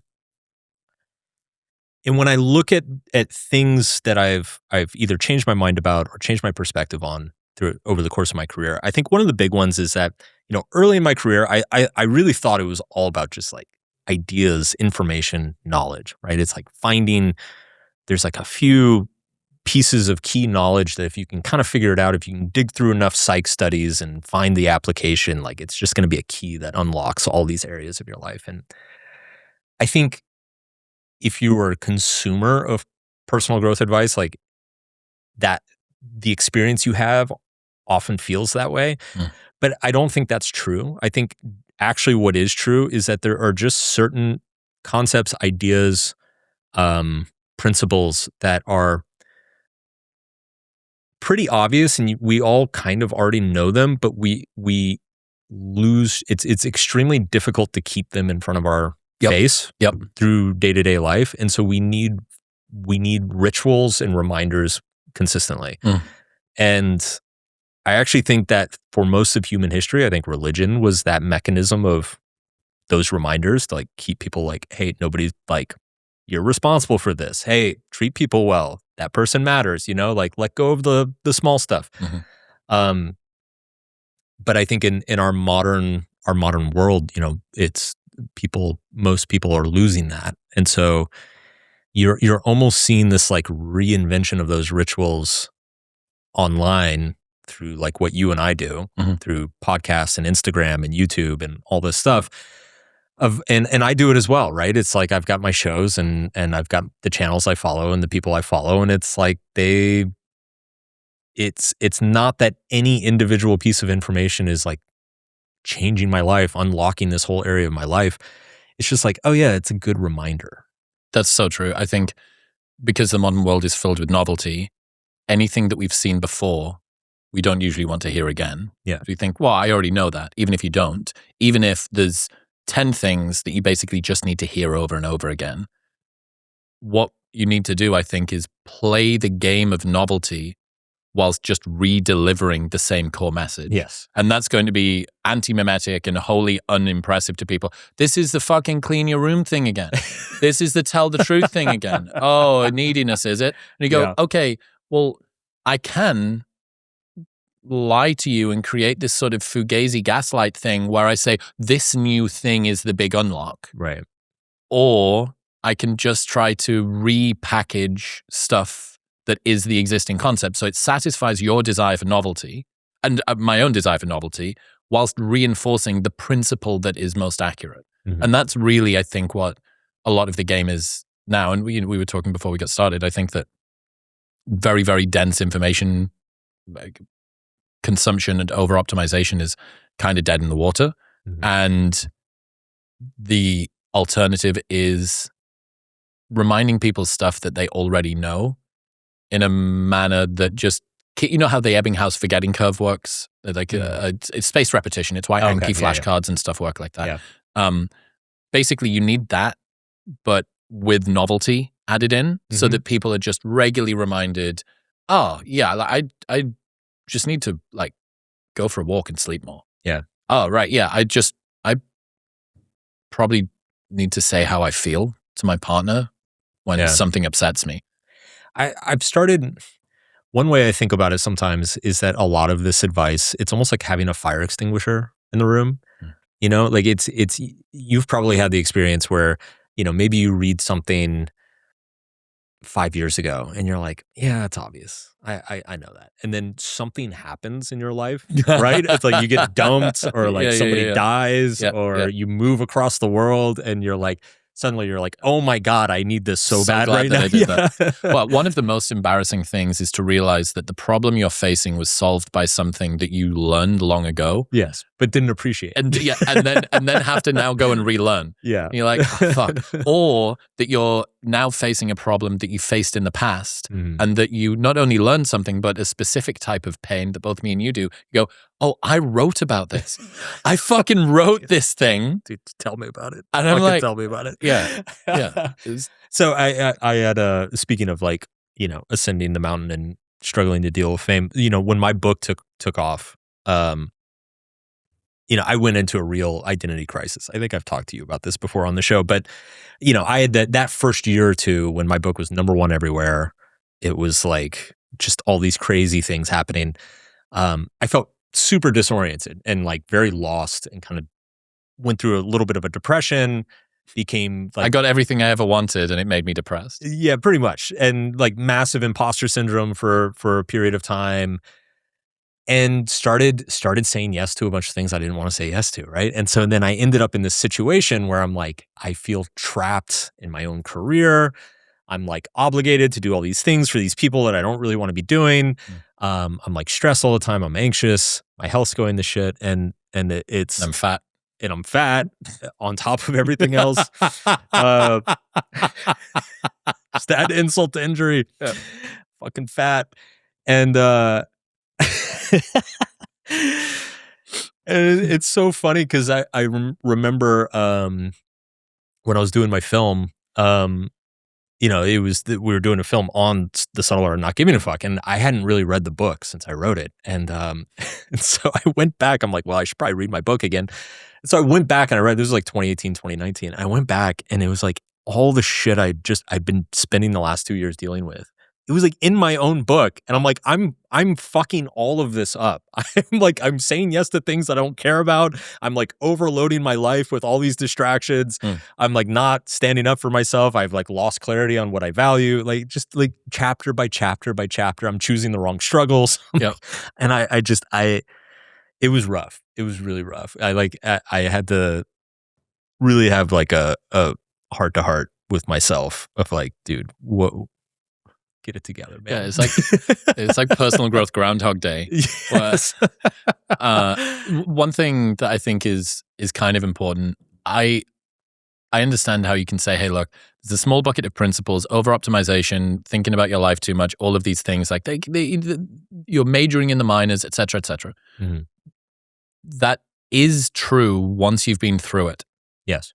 It is not true before you've been through it. Breaking the rules of the game before you've learned how to play the game is not breaking the rules of the game and being an innovator or being some essentialized distiller of cool stuff. It's playing a different game. And this is why I highly recommend that people become totally obsessed with personal development and productivity and David Allen's Getting Things Done and James Clear's Atomic Habits and Morgan Housel's Psychology of Money and The Subtle Art of Not Giving a Fuck for like probably between 3 and 6 years. And then once you've done that, you can sort of get your black belt, put it on and go, okay. Yeah. 95% of that was packaging. Here are the bits that really matter. And I'm now going to spend the rest of time trying to just maintain that momentum and not overcomplicate stuff. And maybe once a year, there'll be a novel insight which is genuinely principled and fundamental that I just didn't know yet. But you can't get to that level without having gone through the first bit. And maybe it's just the case that the world of like everybody went through the same, holy fuck, like this is novel. But talking about like choosing your struggles appropriately or even neediness and stuff like that, that was novel when it happened, but that area of cognitive real estate, that territory is now being, when you play a video game and the map's all fogged out. Yeah.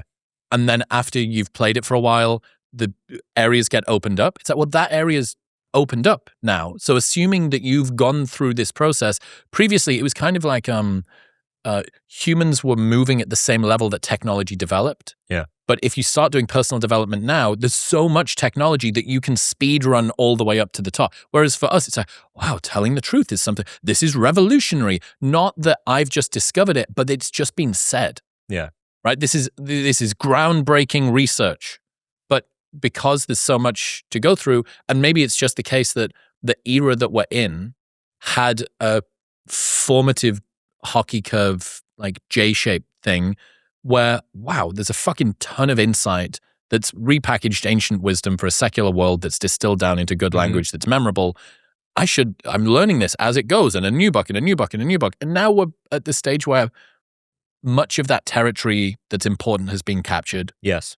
And now, because everybody kind of started the race, whether you were like 18 or 28 or 48, everybody started it kind of at the same time. And Peterson comes along and you and James and da-da-da-da-da. And you go, oh, wow. Like that's now all been done. So everybody has a degree of personal development fatigue, but that's not true if you're starting your journey. If you're like, hey, I'm a fat piece of shit. Correct. And I'm 25 and I've never done any of this. It's like, lock in for the next 6 years. Yes, dude. Absolutely. And then it is very much after that it is just about maintaining the practice. Correct. It is interesting, like to nerd out a little bit on kind of the history of this, because I do think this is interesting, right? It is, we do live in a very unique moment in the fact that this information is so diffuse, universally available, completely free. Like when I was growing up, you had to go pay Tony Robbins $10,000 to hear any of this, right? You had to join a graduate program at Cornell and like study psychology for 3 years to hear any of this, right? So there was like massive gatekeepers. Not democratized. Not democratized at all. Extremely like marketed extremely aggressively, and like very, very predatory in some circumstances. Yeah, with another podcast for another day. But the internet is what opened up the opportunity for this kind of diffusion of all this information across the entire population. And I think when I look at kind of my generation, me, James, Ryan, and a bunch of others, like really what we were doing is we were taking the stuff that used to only be available behind closed doors or in really exclusive seminars or, deep in academic research, and then we were repackaging it for a wider internet audience. And I think through the 2010s, that was a pretty novel and important function that was being played within society. But now we're at the point where like you can literally just get on Instagram and see 800 pieces of the same advice any day of the week that you want. And it's all free and it's all like widely available and it's all repeated to death. And so it does raise an interesting point of like, I do think that saturation of information for people is probably, like you said, it's being speed ran at this point, whereas like 15 years ago, you would have to spend years and years like really digging deep into books and studies and research. Now you can probably get the gist of that within a year or two. And so it really does make the implementation aspect of it, I think, more important than ever before. But that's not generalizable, right? So like that's where the rub is now. So I in many ways, I feel it's like a very weird time. It is. It's certainly a transition, and it's this idea of something that's anti-mimetic, not just something that isn't mimetic, not something that won't spread, but something that is actively pushed back against and not spread, or maybe even criticized to the point where it sort of shrinks. And unfortunately, telling people the new information isn't better necessarily, or at least not at the speed that perhaps it used to be. The market slowed down. It might be a way to think about it. Doesn't sound very good, because if you've got a problem, you want to believe that there's a solution. But if there's a solution that's already out there, the reason that you haven't fixed your problem is your fault, as opposed to, this new thing that's novel, that's what. We've got this massive recency bias around it. Yeah. And it is. There's definitely a transition period going on. And that's why I think your Solved podcast series is fucking great. That's different because it is so in-depth, whether you want to learn about fear or relationships or whatever. It is so in-depth that that's not been done before. Some of the stuff that I've got coming up with different guests sat around a table it's not been done before. Okay, that's unique and at least novel, genuinely novel, and the insights that have come out of it novel. But for the most part, and this is going to get worse with AI. It's going to get significantly worse. Yeah. So much worse. However bad and repetitive and sloppy you think that your least favorite optimization obsessed influencer of choice has been, imagine that powered by a fucking infinite robot army. Yeah. That's coming. Yeah. And not to mention 1,000 copycats on TikTok and Instagram, right? So it's just like anything that gets any traction is just going to be parroted thousands and thousands of times. It's already derivative, but now it's derivative at scale powered by AI. Yes. So I actually think we're going to re-enter, speaking of being bullish and bearish, I actually think I'm like bullish on authority and credibility over the next 10 years. I think there's going to be a mass return towards, because I just think there's going to be so much slop out there, and especially in this market. Like there's just going to be so much crap being espoused by like random stick figures and shit on YouTube. Like that people are going to lose patience very quickly, and they're going to crave like, please just show me somebody who like actually knows what they're talking about or who's actually done something. And so it's actually kind of ironic, because I think the great explosion in the dissemination of this information to people 10, 15 years ago, it was kind of the destruction of like credibility. Will be its downfall. Right. Yeah. Well, credibility doesn't matter anymore, right? It's like if you've got a good idea, you can just write a blog post and everybody can read it, you know, and like that was great back then, but now it's been taken to such an extreme that there's going to be like this incredible demand for authority and credibility. I think there's almost certainly going to be a pedestalization of legacy media, mainstream media. I think that if you get placed on 60 Minutes or the new Dr. Phil or whatever the next version of that is. Yeah. Because anybody can do YouTube. What are you grinning about? Dude, I got a crazy story for you. So yes, I agree. And like this is already happening. So you mentioned it earlier. I started an AI company last year. It's an AI personal growth coach. It's called Purpose. Everybody should go and check it out. It's cool. Check it out. So when we launched in December, and we hired a PR agency to go get a bunch of publicity in like conventional media. Put the logos on the website, all that shit. And dude, it was so funny. So the publicists, they get all these like, interviews with big newspapers. I'm not going to name check anybody. Big newspapers everybody has heard of, TV stations, radio stations, like all traditional stuff, very prestigious. We're trying to get the logos. So I go and I do these interviews with like, quote unquote, like prestigious journalists.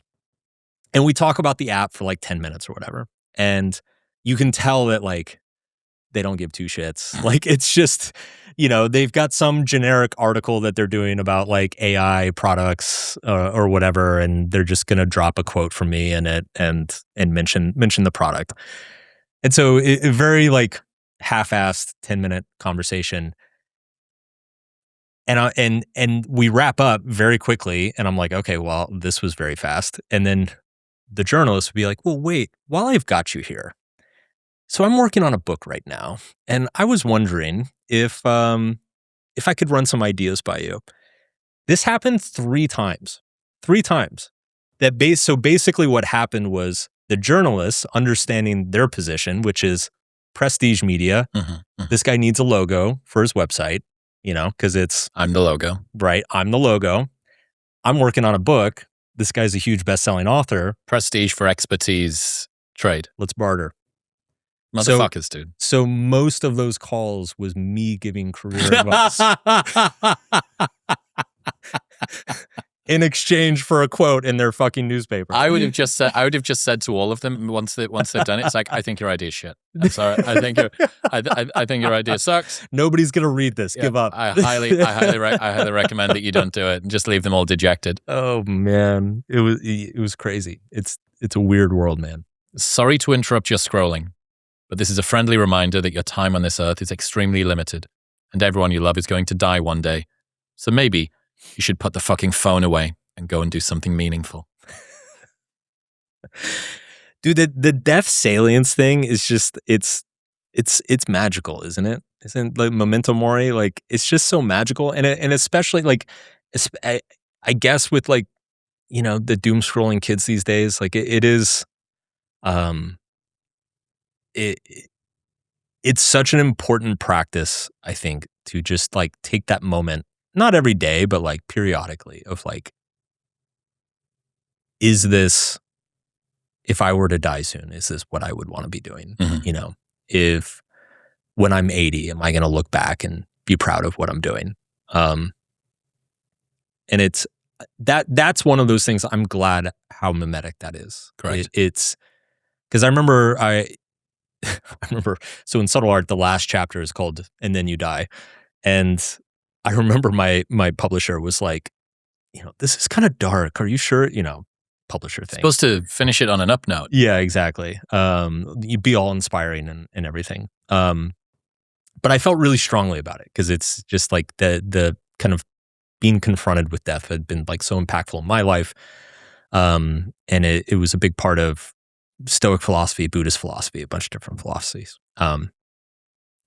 That's one thing that I never expected to be mimetic, but it is incredibly mimetic. And I'm like thrilled with how much traction that gets, and that people do resonate with it, and they do find value in it, and they do respond to it and engage in it. So yeah, I just think it's a great practice. I'm glad that people stop scrolling and think about it. Yeah, a few questions that I think are useful. What do you regret from the last year? Like, what do you regret that you did too much of and not enough of? Typically, that's the same stuff that you did for the last decade, but you can't remember the last decade. So if you look at the last 12 months of your life, what did you do too much of and what did you do too little of? If you wanted to make 85-year-old you as miserable as possible when they look back on their life, oh, that would be easy. What would you do? What would you do more of? What would you do less of? There's that famous 5 regrets of the dying, right? Wish I'd allowed myself to be happy. I wish I kept in touch with my friends more. I wish I hadn't worked so much.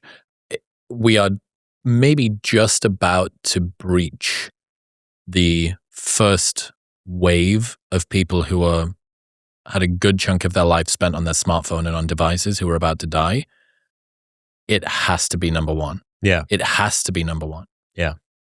There's no way that I wish I'd spent less time looking at a screen. Like it just has to jump to the top of the charts. As soon as that wave of people begin to die en masse, and it's still probably smartphone's been around 20, just under 20 years now. So he's 65, 70, like it's still not quite there. A couple more decades. Yeah. One more decade and that's going to start. But within 2, it's just going to be fucking... I don't know, man. I've seen some good memes. That's true. Some really good memes. That is true, but you've never been the subject of them. That's why. You have the optimal level of fame. You have the optimal level of fame, which is you can get a seat at a restaurant that's very busy, but for the most part, people aren't going to make a meme about you on the internet. Yeah. I think that's the way you should go. All right, last one. Yeah. At some point, you realize that the permission you've been waiting for all along was your own. Yeah. I think so often we seek advice when really all we want is somebody to just tell us it's okay. It's okay to want what we want. It's okay to stop doing something, to change our mind, to be wrong about something. I don't get, it's interesting. You know, back in the day, I used to get a lot of emails, like fan emails and stuff, people asking for questions for advice. I still get some, but it is amazing how many emails, messages, questions I get that you could really just boil it down to this person feels bad about something and just wants to be told it's okay to feel bad about it. And, or this person wants to do something, but they're afraid and they just need somebody to say, no, you should do that. Yeah. That's it. That's all they want. They don't need a fucking theory or a framework or, you know, a full like breakdown of their childhood trauma. They just need somebody to say like, it's okay. You should do that. It seems important to you. Yeah. I think the world is kind of split into 2 groups of people who don't know how to improve their lives and those who are too scared to start. And the first group doesn't care.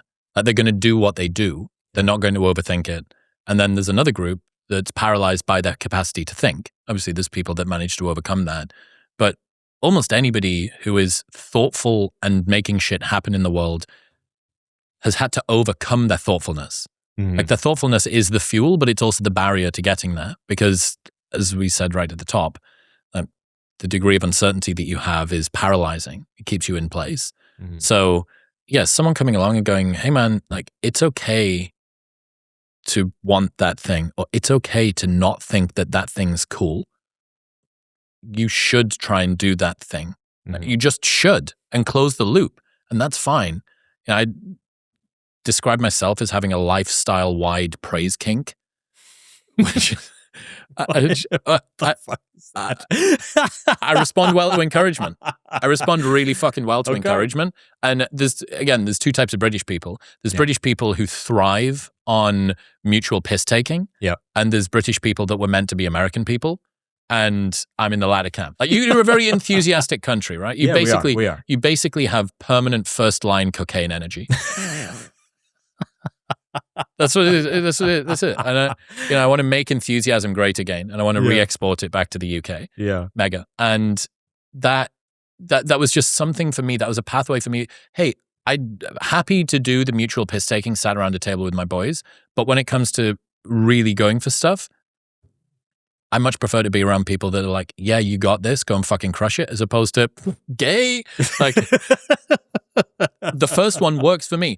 I've got tons of friends that are back home who they don't care. It just doesn't fact. Piers Morgan had this conversation with Piers. He was like, I like the piss taking. I'm like, Piers, that's because you've got a galactic ego and you need someone to keep your feet on the ground. Yeah. That's fine. Yeah. And that's good for you.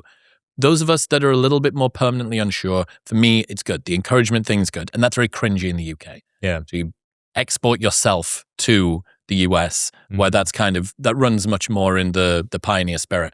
And I'm like, it's okay for me to want that. Yeah. It's okay for me to say that that's something that I like. It was okay for me when I was 27, 28 to go, I'm a club promoter who's going to stop drinking. Right? Like that doesn't sound very revolutionary in the world of athletic Brewing Co. NA beers, near beer, Heineken 00 bullshit.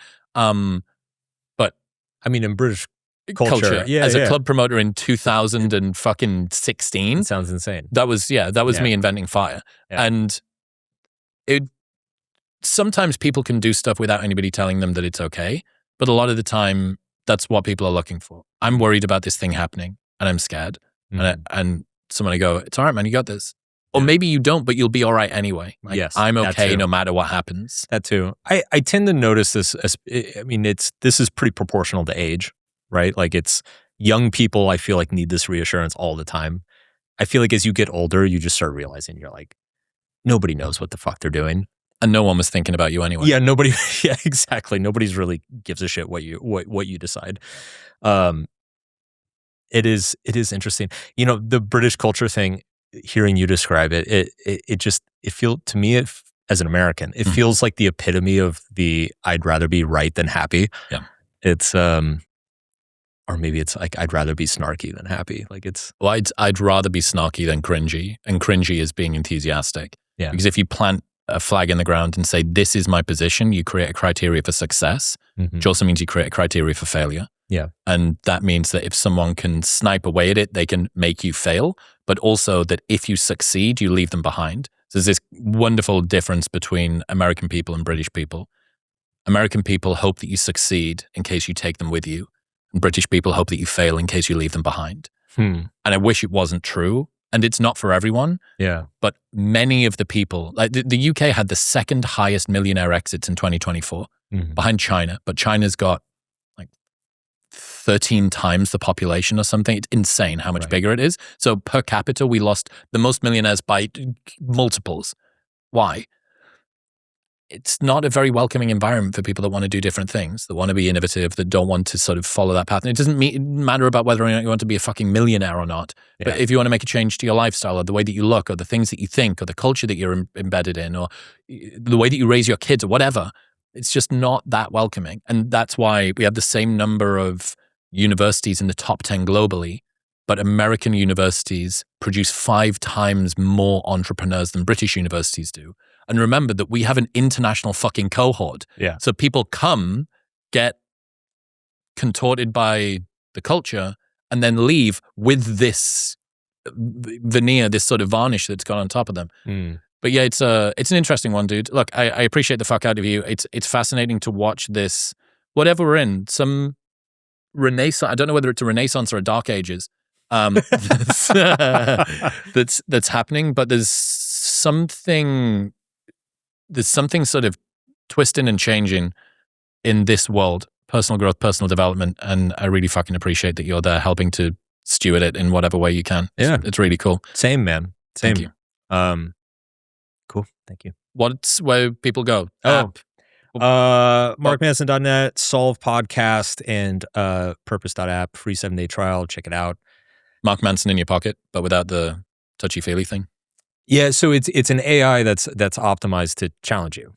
So it call you out on your bullshit, spot blind spots, challenge your assumptions. Basically all the things like a good coach would do to help you grow instead of just, kiss your ass, make you feel good. Unreal. Appreciate you, man. Until next time. Thanks. Thank you very much for tuning in. If you enjoyed that episode, YouTube knows who you are deeply. It thinks you're going to like this one even more. Go on. Press it.